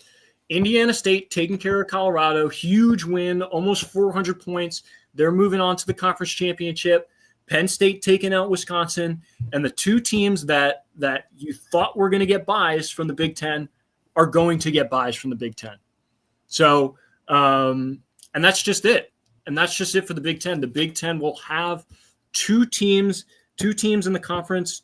Not in the conference tournament, in the national tournament. Indiana State, Penn State. They're either going to be. That's it. Yeah. They're going to be a 1 to 16 team. Colorado's out. They're 47 in record, 38 in points. Wisconsin's out. They were 26th in record, 39th in points. So neither team are bubble teams. There's nothing that can happen that can get them in. And for the Big Ten, it's just going to be Indiana State against Penn State. Peter, what do you think? It's a bye week. It's for the bye week, right? It's for the bye. It's for the bye. So, Ram, I guess I'll start with you. Who do you think has the edge here, Indiana State or Penn State? When we did the show originally, I pissed off Varno by saying that I thought Penn State was going to win. And so I'm going to double down on that and piss him off again and say Penn State's going to win. Also, congratulations on your child, Andrew. As much as I love to mess with you, I am very happy for you. It's lovely news. So congratulations. Dad strength is a real thing. Penn State's going to be motivated. They love seeing Varno pissed off. So I think this is actually a lot of fun because this is just for trash talk, right? Like at the end of the day, right, 1 and 2 are getting in. Like you said, no other teams have something going on here. So this is for a bye week and for eternal trash talk. First-time conference winner out of a league that's going to go on for a long time. So both of those guys, even if they're not publicly talking about it, it's because they're sitting there in their own head going, fuck! Like, because they really, really want this win. So I'm looking forward to this fight. I think it's going to be a little gritty and a little bit ugly. No, for sure. For sure. Peter, what are your thoughts on your conference right here, your conference championship? Well, like I said, these 2 teams are by far the best team, and it's not surprising that they're both in the finals. Edge-wise, not even taking a look at the matchup, I got to give the edge to Penn State. The combination of, they got that new dad strength, and Rutgers did kind of beat the shit out of Indiana State. So, if Rutgers can beat you, if Rutgers can beat you. That would look great, especially that was like in prime Rutgers meme. That's terribly constructed team, and they still destroyed them. It's a Rutgers team that got an upset in the first round at NIT. Never sell yourself short, Peter. You were a phenomenal fantasy baseball owner. Chris, what are your thoughts on the Big Ten here? Listen, I don't want to sound like a broken record. Everyone's picking Penn State, but my reasoning isn't about the dad strength, right? Okay, congrats on baby number 2. Welcome to a household of absolute it's basically like walking into Halloween Horror Nights now with a 3-year-old and a newborn. I have a 2 and a 1-year-old, so I can sympathize with that. But I do think Penn State has a little bit of that oomph to him, right? Because he did lose to Indiana State, which eventually ended up costing him the 1 seed. And it was a really close matchup then. I think it's going to be a really close matchup now.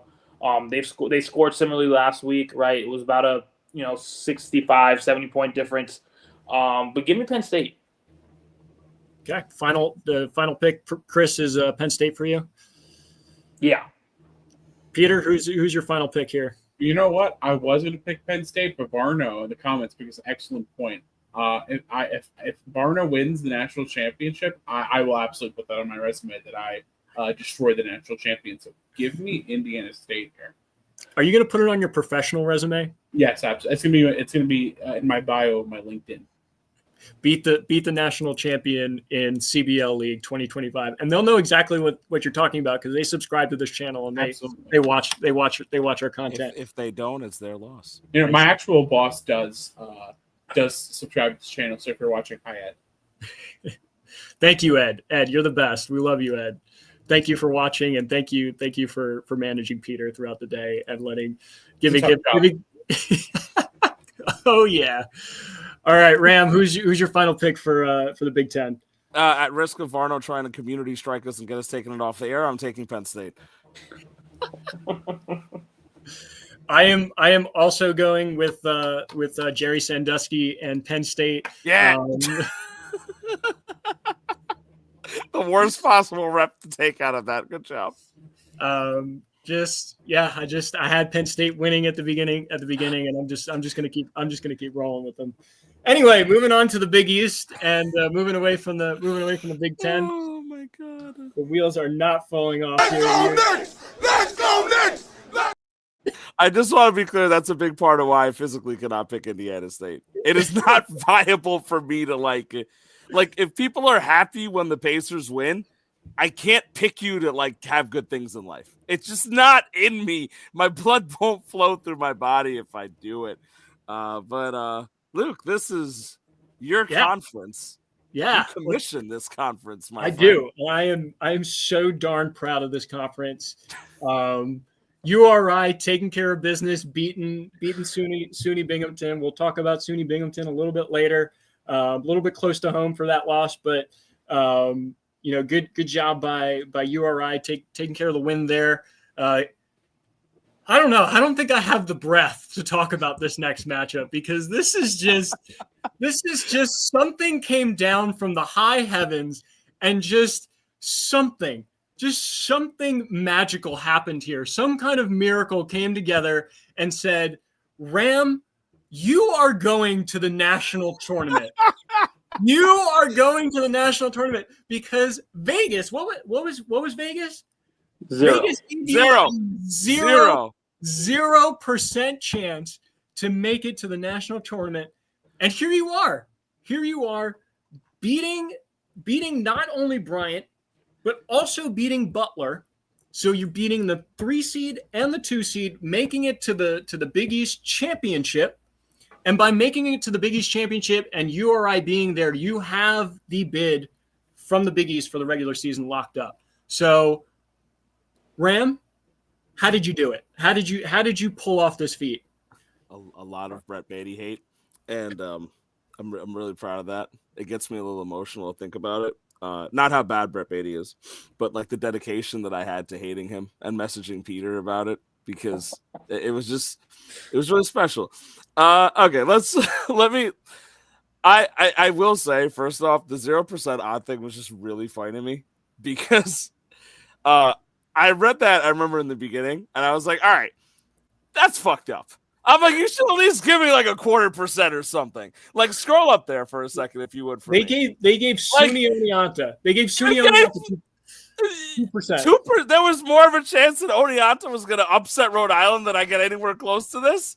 right? And then they gave Butler 1.9, and just to slap me in the face, they gave John Over and Binghamton 0.6. They're like, you don't even get, like, because it could be one of those things where it's like, oh yeah, like there's a chance, maybe, but I believe that's like the chance to win the Natty in terms of the conference, Yeah. and so it's a tough one because the idea of me winning the conference, I think, and I appreciate that. The idea of me winning the conference is kind of going to look far-fetched going into this week because Rhode Island's just so stacked. And I already took, like, when we started this pod, right, I had more negative points in pitching than they had pitching scored for the day. And so it's kind of a tough one. I was at like negative 65, and they had like 50 pitching points and no negative performances. What drove me into like this big fear last week against Brian is that I left hundreds of points on the board because my guys went ahead and put up negative performances when they were having positive performances to start. And it's really heartbreaking and trying to put me in the hospital. So I'm playing a very risky style here with a lot of relievers, a lot of games subbing in, and sometimes it works, sometimes it doesn't. As Rhode Island says, like, you can only play who's in front of you. And so for me to win, I need him to have a bad week. He outstarts me. He has better players on paper, and that's not – I would love to make jokes about it, but it's just the mathematical and literal truth of why he is an undefeated team. He is the only other undefeated team in terms of outside of DBU. And so DBU – the TCU scenario is a tough one because you've got to beat a 30-0 team to get in. You can talk about him being a little bit lucky, and it's fine. We joke with him all the time about Rhode Island, but at the end of the day, you don't necessarily stumble into 30-0 off straight luck. Your team is really good.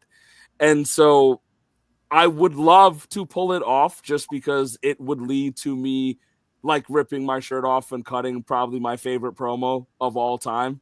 But I'm not getting my hopes up. I'm just going to say that for the sake of the pod, it's just really fun that somehow the minute chance of me making it to the Natty off a perfect fall here happened, right? Because now I'm not winning in, even if I'm playing for the bye week. Do I want the bye week and do I want the conference championship?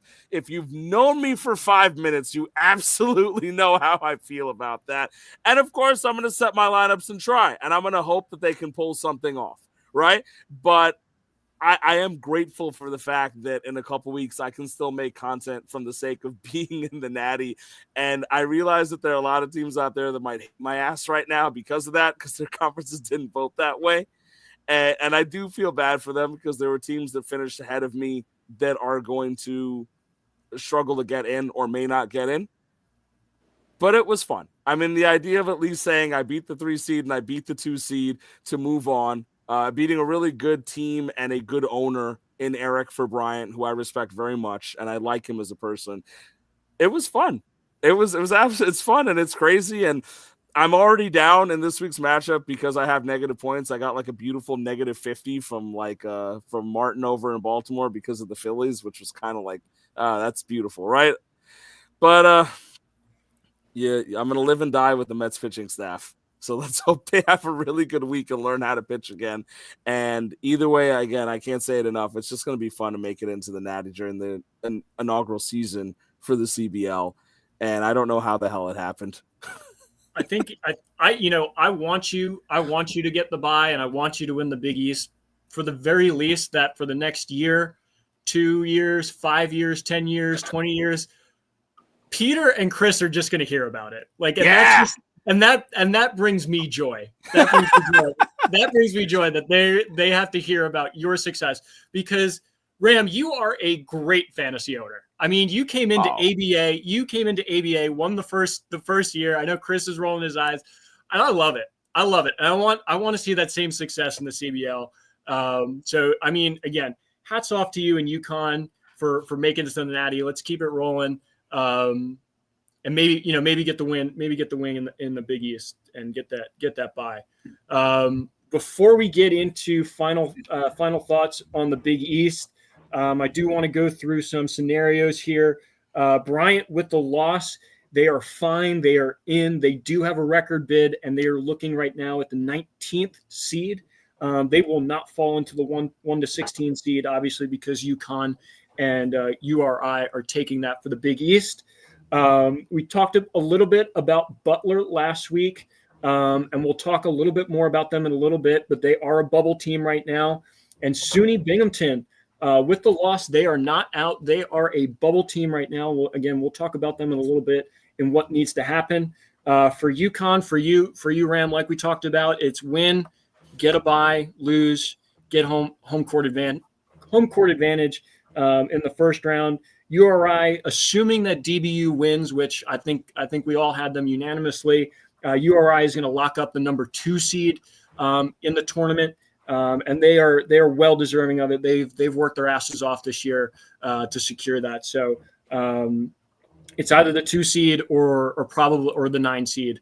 Again, assuming that DBU locks it up. So a little bit going on there. Chris, who do you have winning the Big East here? Is it the master of 100 trades in Rhode Island, or is it your good friend Ram, who will never shut up about his success? So again, I did this yesterday, right? We were in constant communication throughout the week. So congrats to Ram. Well deserved. We all jokingly, or at least I jokingly said, I'll take Ram all the way to the conference finals and then lose. But I didn't know that this conference was the only one who didn't have the points bid, right? This was the only one who had the two final teams in the conference guaranteeing themselves a spot in the national. So again, congrats to both teams. And I've been known to make a new enemy every day here in the CBL. Rhode Island and I have butt heads before. I die on the horse that they finished undefeated, right? Congrats, but there was a lot of luck involved in there. So give me the hot hand in UConn, man. They have proven, right, in an unbiased way, knocking down Butler, knocking down Bryant. Bryant was one of the favorites for this whole people were picking Bryant to beat Rhode Island, but instead of that, we're gonna get the UConn Huskies to beat Rhode Island, and it's no shot at Rhode Island, right? Rhode Island's probably gonna go further in the national tournament, right? A little more consistent, but get me Ram to win the inaugural Big East. Yeah. So, all right. So, Chris, you're picking for your misery. I appreciate that. Definitely appreciate that. Just a quick thought here, and a quick correction here. The Big East has a record bid. So, if you have the regular season record, the best record, you get the bid. Now, okay, got it. It's because got it. All right. If the team with the best record wins the Big East tournament, the runner-up in the tournament then slides in and gets the regular. So that's what I was saying before about like the technicality, to piggyback off Luke there. Like this is literally all the pieces broke in place for me to be able to slide into the Natty. So it's if I win, I get in with the bye. But even losing, because Rhode Island made it, because they're good, they kind of carried some of the weight for me there. So thanks, bud. Yeah. I believe it's the only conference with that contingency built in. So I helped you out there, Ram. I'll take the assist and just being good. You saved my ass if I get spanked this week. I'll skip Ram. I'm gonna skip over you because I think it's gonna be a little biased for you picking who's gonna win. I'll go straight to Peter. Who do you think's winning this week? Is it Rhode Island or is it UConn? Out of everyone in the Big East Conference, need to win. Fate of the universe on the line. The Martians have the death beam pointed at Earth. You better hit it. I want Rhode Island. They've been undefeated. Like we talked about DBU being the class of the CBL. Rhode Island's been there every step of the way, right behind them, and I think they pull off the win today. I know. Kevin, by the way, nothing is more Big East than UConn winning the tourney. Outstanding, by the way, Kevin. Thank you. It's just it just means the mostest in the Big East. Mostest? You missed it. You're gonna have to rewatch. You're gonna have to watch the first 20 minutes. We still had the wheels on at that time too, so it was pretty good. I'm doubting that. I'll finish this off here. Ram, I love you, man. I think you've done a phenomenal job. But I have to go Rhode Island winning the Big East. I had them winning before the tournament started. I believe in this team. I don't believe that there's any luck here. I think he puts in a ton of hard work to get this team to be 30-0. And I hope he locks up the 2 seed. So I'm going to lock it in with Rhode Island, but Ram, I'm rooting for you too, bud. No, I picked Rhode Island openly on the show to win our conference, right? I was playing for a bid to the Natty to see if I could play spoiler and have a little fun and be able to do something crazy.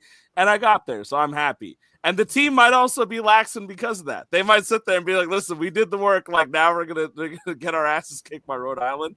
But even if I win, it's not going to be trash talk to Rhode Island. It would just be a really fun moment for the sake of us as friends. But I think they'll win. I just think they're too deep for me to beat right now. I need to catch them on an off week. I need a little luck to get past them this week. And that's the truth of the matter. And so do you want to ask for some more prayers? Because that worked really well this past week. Yeah, I don't apparently this is a league that really responds to the whole Dragon Ball Z Goku thing, because I did it twice and I beat a 3 and a 2 seed.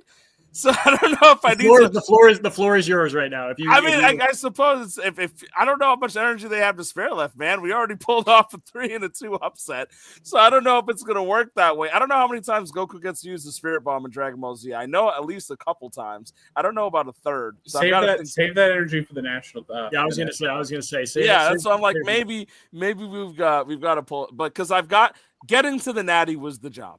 And winning the conference would be beautiful, but it's the icing on the cake because I'm lucky to be able to dance when others don't get that chance. So I'm going to take that with a lot of happiness and pride in the fact that we were able to make that happen. And if Rhode Island wins, it's not because he got lucky. It's because his team is better than mine. And I'll be honest about that, right? So it's not an issue in that regard. So, but we'll see. I know that he's still sitting there, the doomer that he is, like looking at all the starts, like, please to God, don't let me use the UConn of all the people in this conference, the most loudmouth dude in here. It would be nothing short of entertaining. So we'll see. Yeah, and I know some people in the chat don't like when people are outspoken. So, I definitely. That sounds like a perfect segue for the next conference. Oh, what do you mean? Moving on to the ACC. A little bit of controversy in the ACC, but the tournament still rolls on. And we did have an upset. We had an upset in the ACC. East Tennessee State gets knocked out by Virginia. Mark is just continuing to roll. He had the most points in the first round of the conference tournament, and has enough points to knock out the number 1 seed East Tennessee State. And then there at the bottom, Clemson knocking out Duke. Duke has been hot over the last, 6 to 8 weeks. He's been hot, all right. Just not enough to edge out Clemson there. And so now we have a matchup of Virginia versus Clemson. Chris, I'll start with you. What are your thoughts on Clemson versus Virginia? We'll start with you here. I mean, I'll start it with, congrats to Virginia, man. What a hell of a run, to cap it off with a finals appearance is what you dream about, right? Like, Ram talked about his dream scenario, and, Virginia was as dead in the water as they come around mid-season, and they went on a ferocious stretch to get to this point, taking down the conference number 1 in Clemson. I mean, kudos to Clemson, right? They got a little bit of flack earlier in the week for supposedly, playing above their standards, which was completely odd since they are the 2 seed. And they were the 1 seed for a pretty big chunk of the season. So kudos to them, right? It was a Sunday victory for them. All the drama aside, I don't think the missed start would have mattered here. There's a 40-point difference. I think the start was 21, 22 points. So no drama involved there. They won cleanly. So congrats to Clemson. And yeah, I mean, hell of a tournament, right? And I'll give Duke his flowers. I know he loves that to get to this point. Another team that that had to get really, really hot at the right time to get to where he did. They put up a lot of points as he alluded to. Would have beaten Virginia or East Tennessee if he would have fallen on the other side of the bracket, but unfortunately, it was a little bit too little too late. We talked a little bit about that in the NIT for some of the teams that got hot at the end but fell off. And that was the case for Duke, right? He turned on the Jets a little bit too late, ended up getting a lower seed, and it just didn't work out. But I mean, again, great season for him. Nothing to be ashamed of. And yeah, we'll see. For sure. Ram, I'll let you catch your breath after talking about the Big East and UConn, and I'll go right to Peter on what are your thoughts on the ACC championship right here, Virginia versus Clemson. I mean, Clemson has also been a very strong team this year. Honestly, I'm not gonna lie, I don't know a whole lot about Virginia. I more or less stayed in my lane for the most part when it comes to my own conference, just because I wasn't good enough for national title implications. So I didn't need to pay attention to the top 25. But I know Clemson was there a lot, so good for them. Duke deserves a lot of praise here too. I don't think that there was a team with a greater turnaround than they had in this whole conference, whole league. So good for them. But yeah, I mean, Clemson, they're the number 2 seed, so they're expected to win, and they did their job.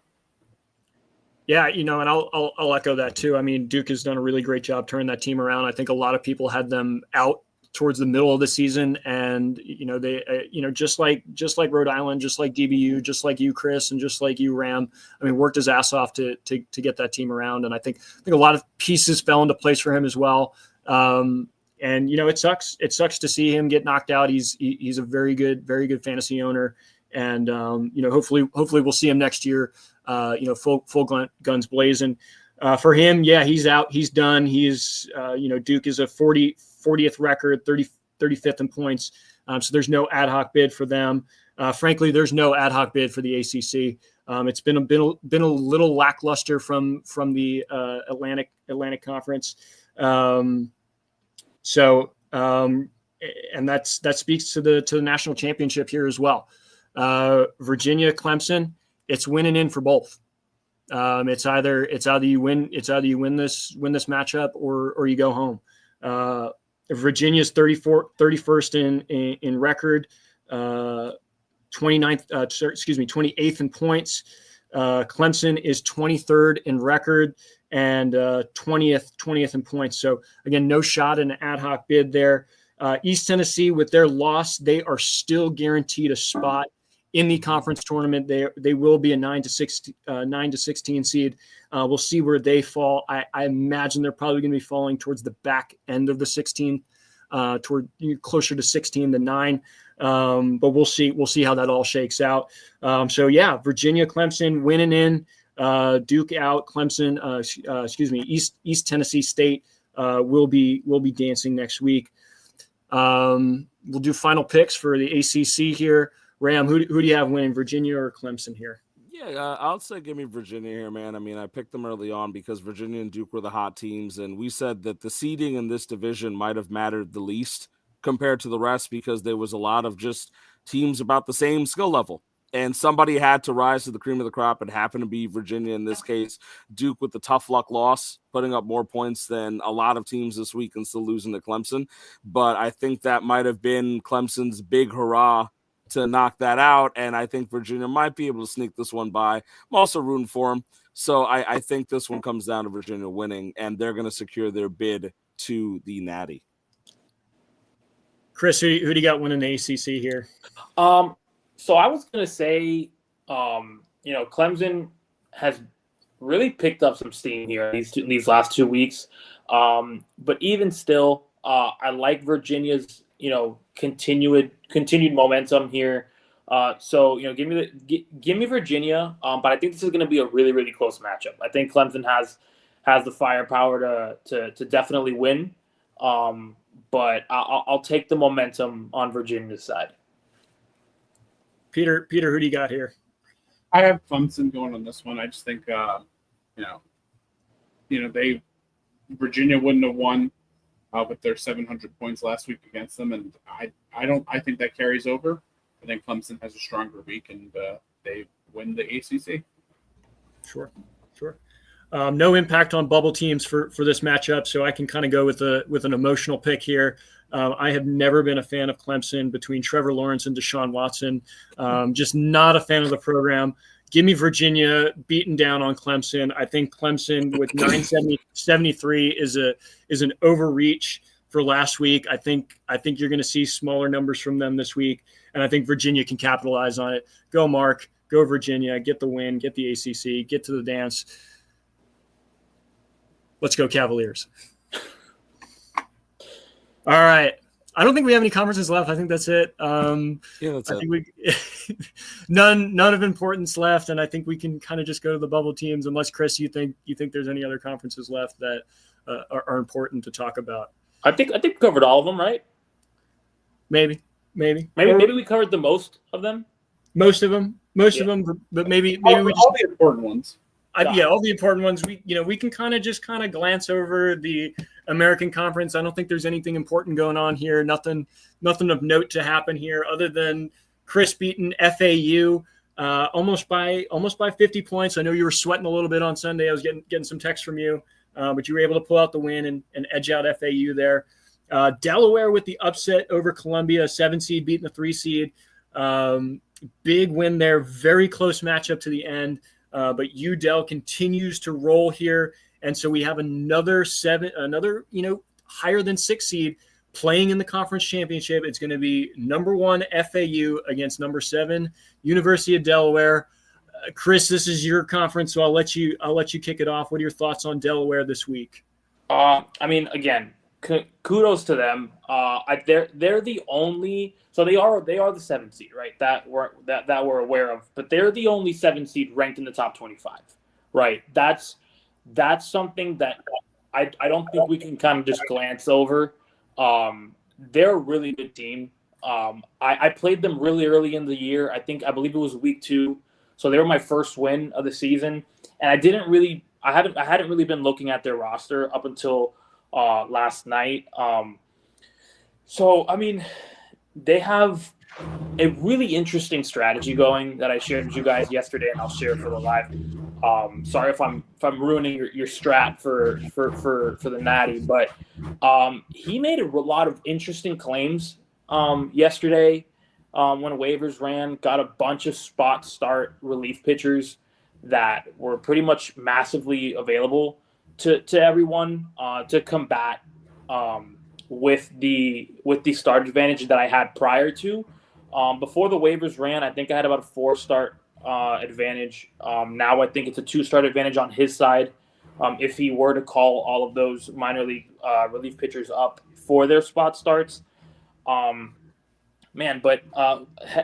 it's I talked about this when we started. Hell of a good feeling to beat one of the league's best teams twice in the last 3 weeks, right? We talked about it before the conference tournament started about how difficult that would be, and how then the implications of me winning week 15 versus FAU led us to meet in the second round rather than in the conference final. It was definitely a tough Sunday, right? Peter and I both had Cease playing against our teams, and Cease pitched a gem. But man, Lucas Giolito is a grown man and went 8 innings to clutch up, right? He was the difference. Lucas Giolito scored 58 points. I won by around 55. So, kudos to Lucas Giolito to help me get to the final. It made, like we said before, it made that senior investment worth it. But this is, again, like I said, this isn't going to be an easy matchup with Delaware. I think I'm currently down like 50, 60 points. And that's with Max Fried's 5 points, which is pretty impressive, right? He started the day, I think, already with 4 or 5 home runs. My offense didn't show up. We have a lot of mirrored offensive players, right? Vlad, we have Otto Lopez, we have Contreras. I called up Marcy to make sure if Marcy homers, I don't get screwed by a Marcy homer, right? I'm gonna get all points as well. So it's going to be interesting, right? He has a very tactical way of running that team, which can be concerning. I do still feel good about the matchup in terms of points scored, right? I think I finished second and he finished 23rd, which again, no slouch there. But I would hope that, on a week that Crochet pitches for me, because he didn't pitch last week, which is another good feeling to beat a squad like FAU without my best pitcher going. I do get him tomorrow, so I'm excited about that. But man, hell of a matchup. I think it's going to be closer than. I think this may be the closest. Aside from we all picked Washington State, and I'm not saying it to just it's my matchup. I think this is probably going to be the closest 7 and high seed matchup of the conference finals, just based on the firepower that Delaware possesses. But I mean, I talk about my conference ad nauseum. I know you guys are tired of hearing it. I know there's a lot of implications if Delaware does win this conference, as there are if I do. But for us as a conference, it would be better that Delaware wins, just because it gets that extra bid. A lot of us have our spot guaranteed. But hey, I'm coming guns blazing. Like I said, Ram missed it. You're not going to get me to sit pitchers to get an extra team in, right? With all due respect, I don't care about any of the American Conference except for the. So I'm going to try to win. I'm going to try to get that. Luke's been harping on about make sure you get everybody healthy. So, good luck to Delaware. He's hell of an owner. But I'm coming for that national champ. I'm coming for that conference championship for sure. Great, yeah, no, for sure. Ram, I'll turn to you. Who do you? What are your thoughts on FIU versus Delaware here? So I obviously want to give respect to Delaware for the fact that they also beat a 2 and a 3 seed to get to their matchup, and that is annoying as hell, and I respect that. Their matchup against Columbia, I think, was decided by one relief pitch outing. And I think that's heartbreaking for Columbia, I will say. I know they have a shot to get in. Otherwise, I believe they're a bubble team. Well, yeah. Right? Yeah, we'll talk. But it is so rough to think that one relief pitch outing. And that being said, I will respect the way the Delaware is choosing to go against FIU, because if I had to do the same thing, I mean, I'd consider doing something similar against Rhode Island, where I'm like, listen, I'm just going to throw the guns out there and see what happens, because you have to play risky if you're the underdog, and it may or may not get rewarded. And in this case, I like it. I do like that they're going to try. However, as Chris's team has proven over and over, he is one of the most consistent teams in the league, and he obsesses over his team to the point where he sends us 50 to 60 text messages a day about every pitch that gets thrown. So that level of obsession does tend to be rewarded, abandoning time with your wife and things like that for fantasy. And so I believe that he will find a way to pull this one out, only for the sake that he wants something to talk about. So, but I am going to watch Delaware well this week, because not even to be coy about it, there might be some moves that I mirror in the same way, because I respect what they're doing. And I'm like, yeah, I see your back is against the wall like me, and you got to get creative to win. So I'm looking at names like that too, because I'll touch on it in my final comment, like when we close up for a bit. But those are the type of moves that might win you a matchup that you wouldn't expect right off the bat. Yeah. No, for sure. And I again, hats off to Delaware for just like UConn taking out a 2 seed, taking out a 3 seed, just to kind of talk through the other teams in the American conferences as Chris rejoins us here. With the loss, FAU already had a bid locked up. I have them as a 21 seed right now. If FIU wins, FAU actually moves to a 9-16 seed. Again, I have to imagine that they're going to be pretty high on the 9-16 scale. Columbia is a bubble team for sure. We'll talk a little bit more about them in a little bit. Delaware is a win-and-in team. Delaware needs to win in order to get in.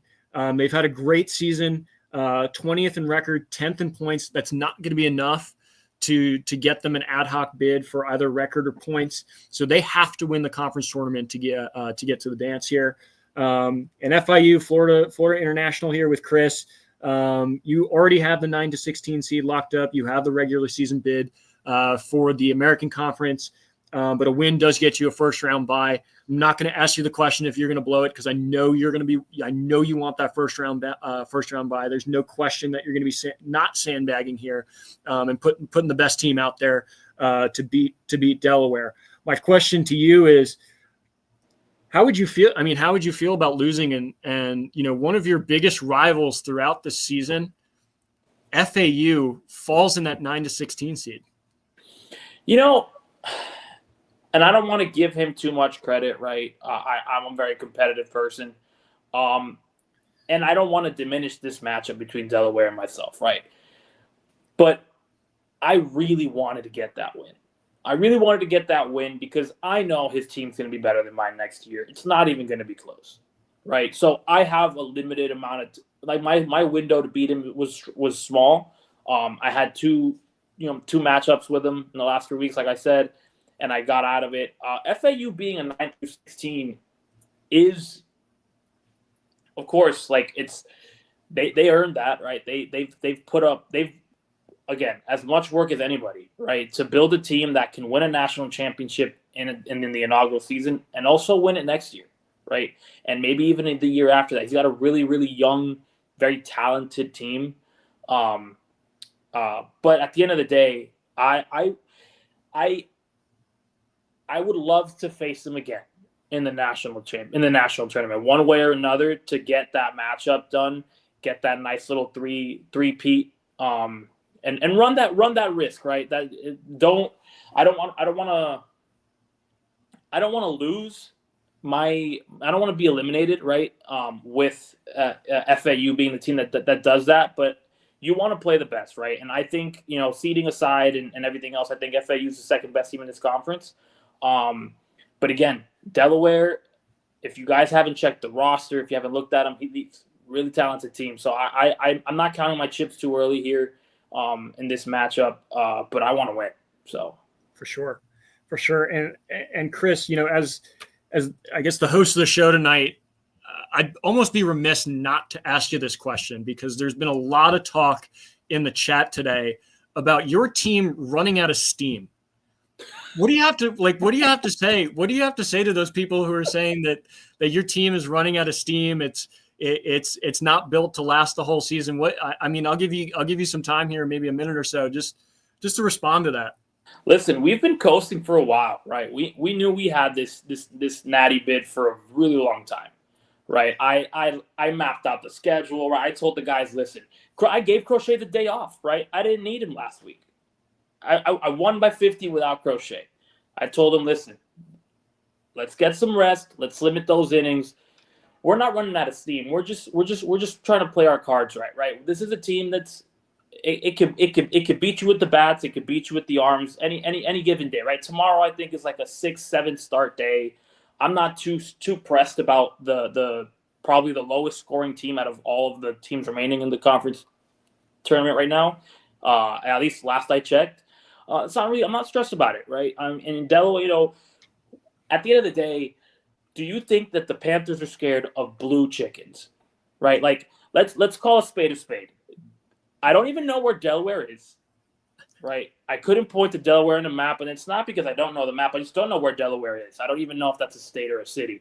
But the Blue Hens, really? The Blue Hens. Come on. And this is all for fun. Luke asked me off stream to talk smack. I love the Delaware owner. I don't know how to pronounce his name, so I'm not going to try to butcher it. But, Blue Hens, come on. I was going to give plot by Luke. I was going to give him his opportunity to smack talk towards the end, but you just wanted to. I went in right now. You went in right now. No, I thought it was a very suspicious image of a blue hen having intercourse with something that looks like a panther and a tiger mixed together. I didn't appreciate it, right? I've been very respectful to him since yesterday. I gave him his flowers, but it's on now. I just thought it was a plot by Luke to make you admit that you can't spell, pronounce, or know geography. because in that speech you did all of it. So like I thought it was.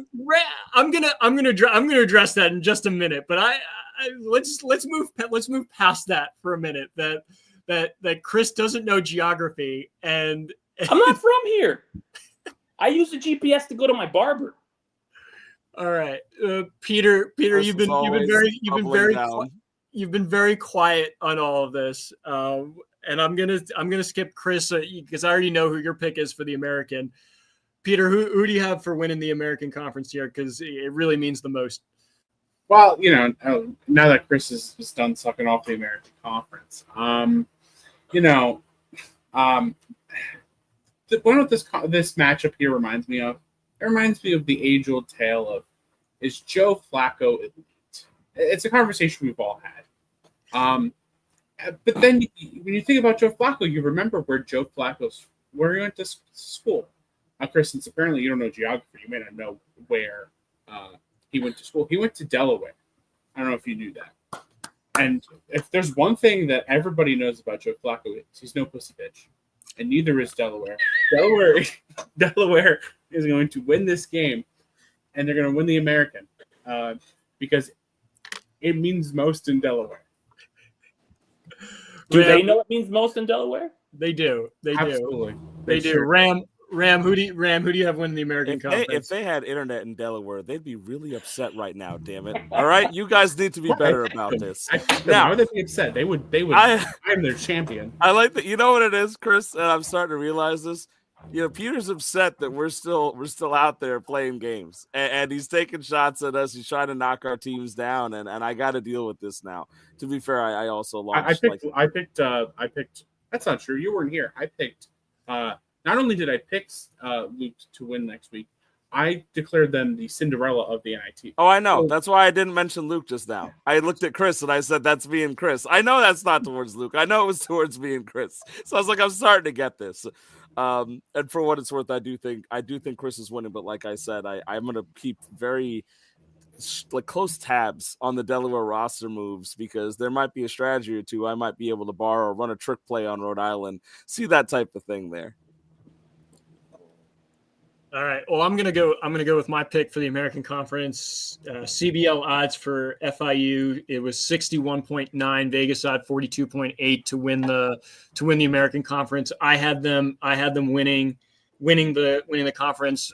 Chris, you've had a great team all season. Like I said about a bunch of teams. I mean, you've worked your ass off to keep this team at the top all throughout the season. I don't think that's going to end here.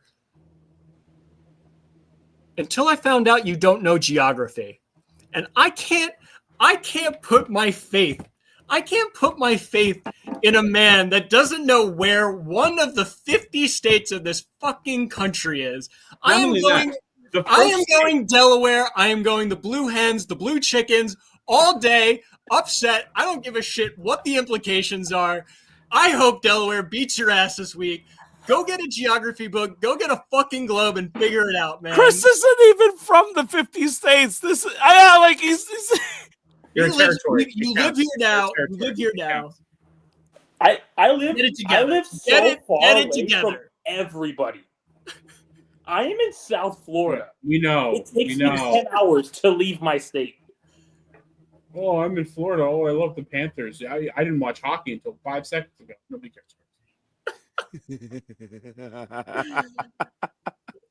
Well, that'll close it. I think that closes out the conference tournament. There's going to be some really great matchups this week. I'm very excited to watch. And there are 5 teams out there. There are 5 teams out there that are very interested in a lot of these matchups. And I want to hone in on this before we close out the show and talk about some of the bubble teams that are left in the CBL. We touched upon all of them. I've kind of hinted at them as we were going through the conference tournaments. The first one is Long Beach State from the Pac-12. They do not have a chance of getting in with their record, but they are 3 spots out right now from a points bid. And we'll talk a little bit about that in a second. Butler can get in as a record bid. They are 2 out on a record bid. They are 1 out on a points bid. I had this even before this tournament started. I had Butler as a lock because they were just on the cusp of making it in. They are as bubble gets. SUNY Binghamton cannot get in with their record, but they are 4 out with their points. Tulane is out with their record, but they are 2 out with their points. And Columbia is going to be in a very interesting spot, just like SUNY Binghamton, except on the record side. They are 4 out on the record, but they cannot get in with points. So it is going to be a very interesting finish for these 5 teams. And the 5 games that they're watching are the 5 games that we talked about throughout the show. Throw out the ACC, throw out the Big East, and throw out the Big Ten. None of those games matters to the bubble teams. Let's hone in on the American Conference. Delaware against Florida International. Chris's team here, who doesn't know geography and doesn't know where Delaware is, taking on the sexy Blue Hens here. Delaware winning is a detriment to all of these bubble teams here. All the bubble teams want Florida International to win here. That gets if Florida International wins, that gets Butler into the national championship. Any of these teams on the right-hand side win, Butler is in. So if Florida International wins, if Dallas Baptist wins, Tennessee, UCLA, Northern Colorado, any of those teams win, Butler slides in as the last point ad hoc bid. Next on the list is Tulane. Tulane needs 2 wins to get in. So a win from 2 wins from either Florida International, Dallas Baptist, Tennessee, UCLA, Northern Colorado. They need the favorites to win. They need 2 favorites to win. For Long Beach State, the Dirtbags, they need 3 teams to win. They need 3 of the favorites to win. And I will say this: for those three teams to get in, I like their chances. And why I like their chances is because 3 of the favorites outscored their opponents in the previous week. They outscored their opponents in the week prior as well. So I do like the chances for Long Beach State. I love the chances for Butler, and I really like the chances for Tulane to get in. These are the teams. They don't want chaos. They want the number 1 seeds to take care of business and win their conference tournaments. Now we get into SUNY Binghamton and we get into Columbia. Both teams need 4 wins from the favorites in these tournaments. For Binghamton, they can slide in as a point bid. For Columbia, they can slide in as a record bid.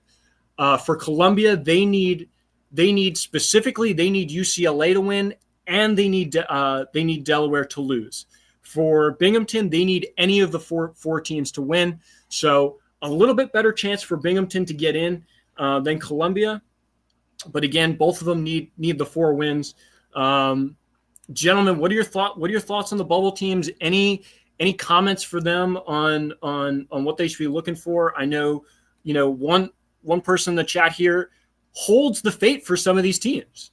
So Chris, I'll start with you. What are your thoughts on the bubble teams here? I mean, you made really good points, right? Like the bubble teams are obviously rooting for the favorites to win. And a lot of these matchups, in particular, right? Again, no shot at Alabama or Washington State or even TCU, right? Those 3, for example, to me, I think are the easier, favorite matchups, which would get 3 of these 5 bubble teams in. Yep. I know the American Conference commish is pulling for Delaware. Maybe not so much after today. I don't know if he knew what the outcome of Delaware winning would mean. He can still get in if, like you said, if the other 4 were to win, even with Delaware winning. But if we've seen anything, it's that chaos is going to happen, right? I don't see this going. A nice little 5-0 with the favorites winning all their matchups. I think we're going to see chaos. We've seen chaos the entire tournament. We're going to keep seeing it throughout the months of August and September. So, again, if I'm a bubble team, I feel pretty good. Aside from Columbia and Binghamton, I'd be sweating that one a little bit more. Those 2 a little bit more. But if I'm a bubble team, I'm feeling pretty decent right now. Yeah, Yeah, Peter, your thoughts on the bubble teams right now? Yeah, I mean, I agree with a lot with what Chris said. So those bubble teams that only need like 2 or 3, DBU is going to win. So that's one out the door already. So Butler, congratulations, you're in. But yeah, it's the Butler definitely has an easy chance, and I don't think it's crazy to say that 3 teams on the left side are going to win. So if you're Long Beach State and Tulane, you feel pretty confident. Yeah, I'm gonna echo what Luke was saying. Is that exactly that? Butler and Tulane and Long Beach State probably should feel pretty comfortable here, because there are absolutely, I would say, and it's not even naming names here, just looking at those matchups here. And by the way, Luke, thank you for putting this together. I think it's really nice to see it visually like this, and this is something that the league is definitely going to be wanting to look at. But yeah, if you're those 3 teams, you feel pretty comfortable.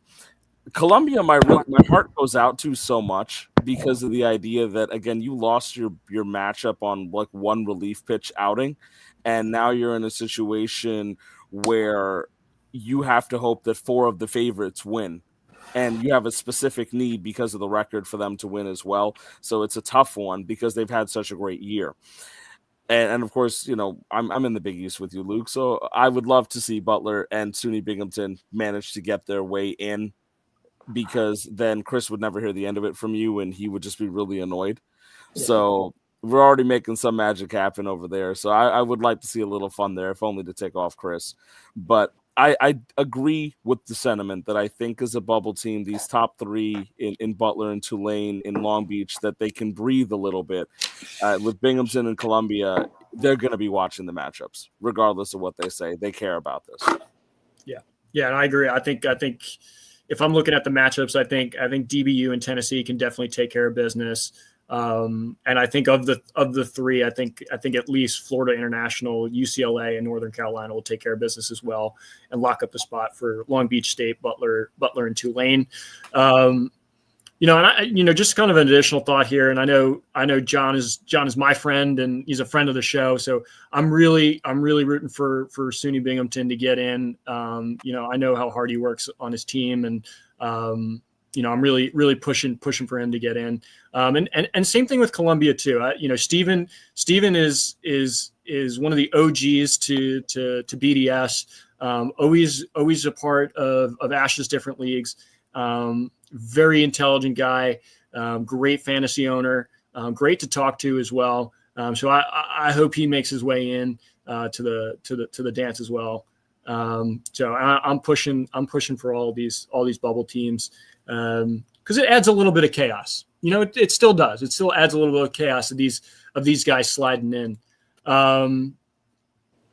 Cool. Well, if there aren't any additional thoughts on the bubble teams, we can wrap it up, and we can do some final thoughts. I thought, for conference championships, for some matchups, I thought it'd be fun to just kind of hone in and give you guys a little smack talk time.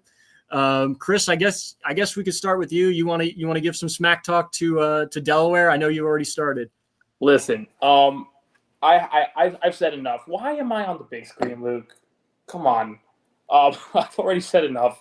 I have a lot of respect for him, so I'm not gonna chirp anymore, right? But again, I as a Florida Panther, I have zero fear over Blue Chickens and whatever they could potentially do to us. But I will say, since I don't know if you mentioned this when I cut off, again, Delaware winning and the other four favorites winning get how many teams in the American Conference through? I believe you said it was 6, and you guys can only bring in 5. So a loss, is it really a loss for us? I'll accept it if it means we get 6 in. All right, we can cut back. Thank you. You have a nice house there, Chris. Yeah, you look good. All right, Peter, what are some final thoughts? I know you don't have a matchup this week, but if you want to smack talk anybody or give some final words, I'll give you the opportunity. So I my team unfortunately got eliminated, so I don't have much to promote there. But I did want to give a special shout out. Luke put all this beautiful images you saw before you, and if you don't watch the Wednesday New York Power Hour, which not everybody in the CBL is from New York, so I understand maybe you wouldn't, but I think you should. It's a great show. On Wednesday, this past Wednesday, it was a very special day. It was Luke's 29th birthday. So I just wanted to just give everybody the opportunity to see this beautiful birthday message that we put together for Luke. Hello, good afternoon. My name is Ivan Nova, and I'm going to record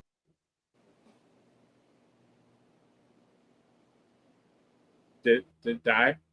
That was the message. My name is Ivan Nova. this video to Luke from your friends Abed.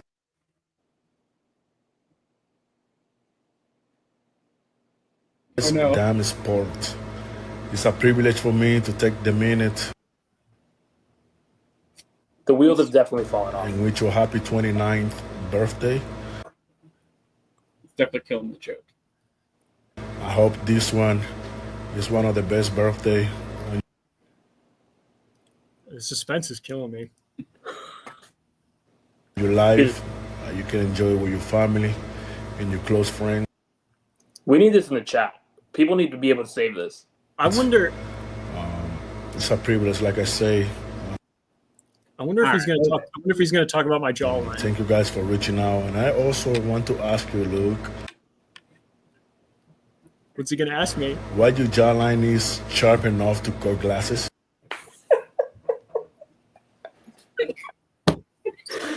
So yeah, it's a happy birthday, Luke. I hope you had a wonderful birthday on Wednesday, and No, good luck. Good luck. I hope the Cinderella has a. I refuse to take that down until Yvonne got to ask about your jawline that could cut. No, glasses, I appreciate it. I appreciate it. And again, thank you to Peter and Ram for putting that together. You all are awesome, and I'm lucky not only to call you guys co-hosts but friends as well. So thank you for the birthday wishes, and again thank you to Yvonne Nova for getting back to you guys. Ram, you got some words for URI this week?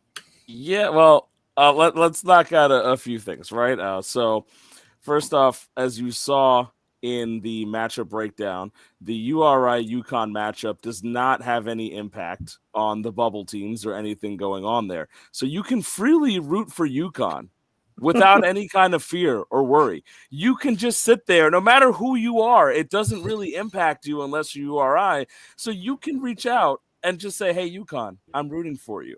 I did some Googling before we got here, and apparently Goku used the Spirit Bomb 4 times, canon-wise, in Dragon Ball Z. And so I've used that twice. And I'd probably want to save one in my back pocket. So it is actually okay to ask. It is okay to ask a third time for your energy for me to try to win.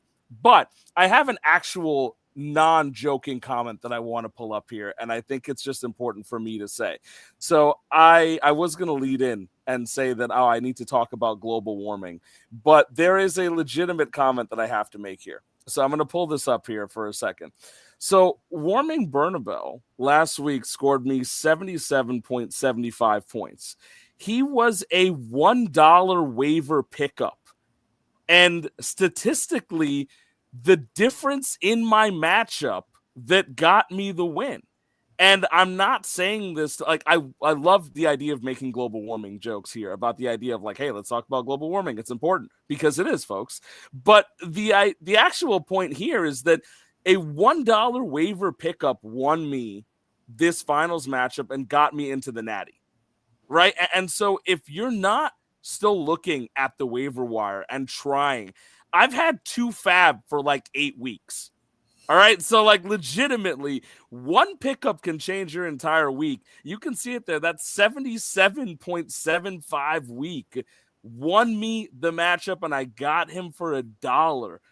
Don't be afraid to scour the waiver wire. Don't give up. Go out there and add pieces that you think will make a difference. Take some risks because literally the Rockies call up third baseman, former top prospect, went on a tear and was mathematically the difference between me winning and losing my matchup.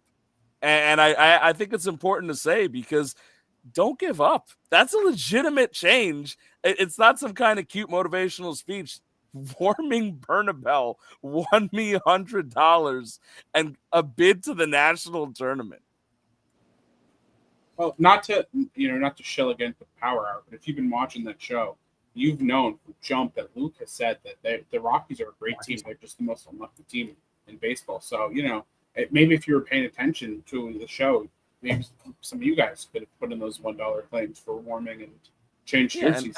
And since we've cycled around to your infinite wisdom, Luke, what do you have to tell us as we wrap up this lovely CBL conference final show?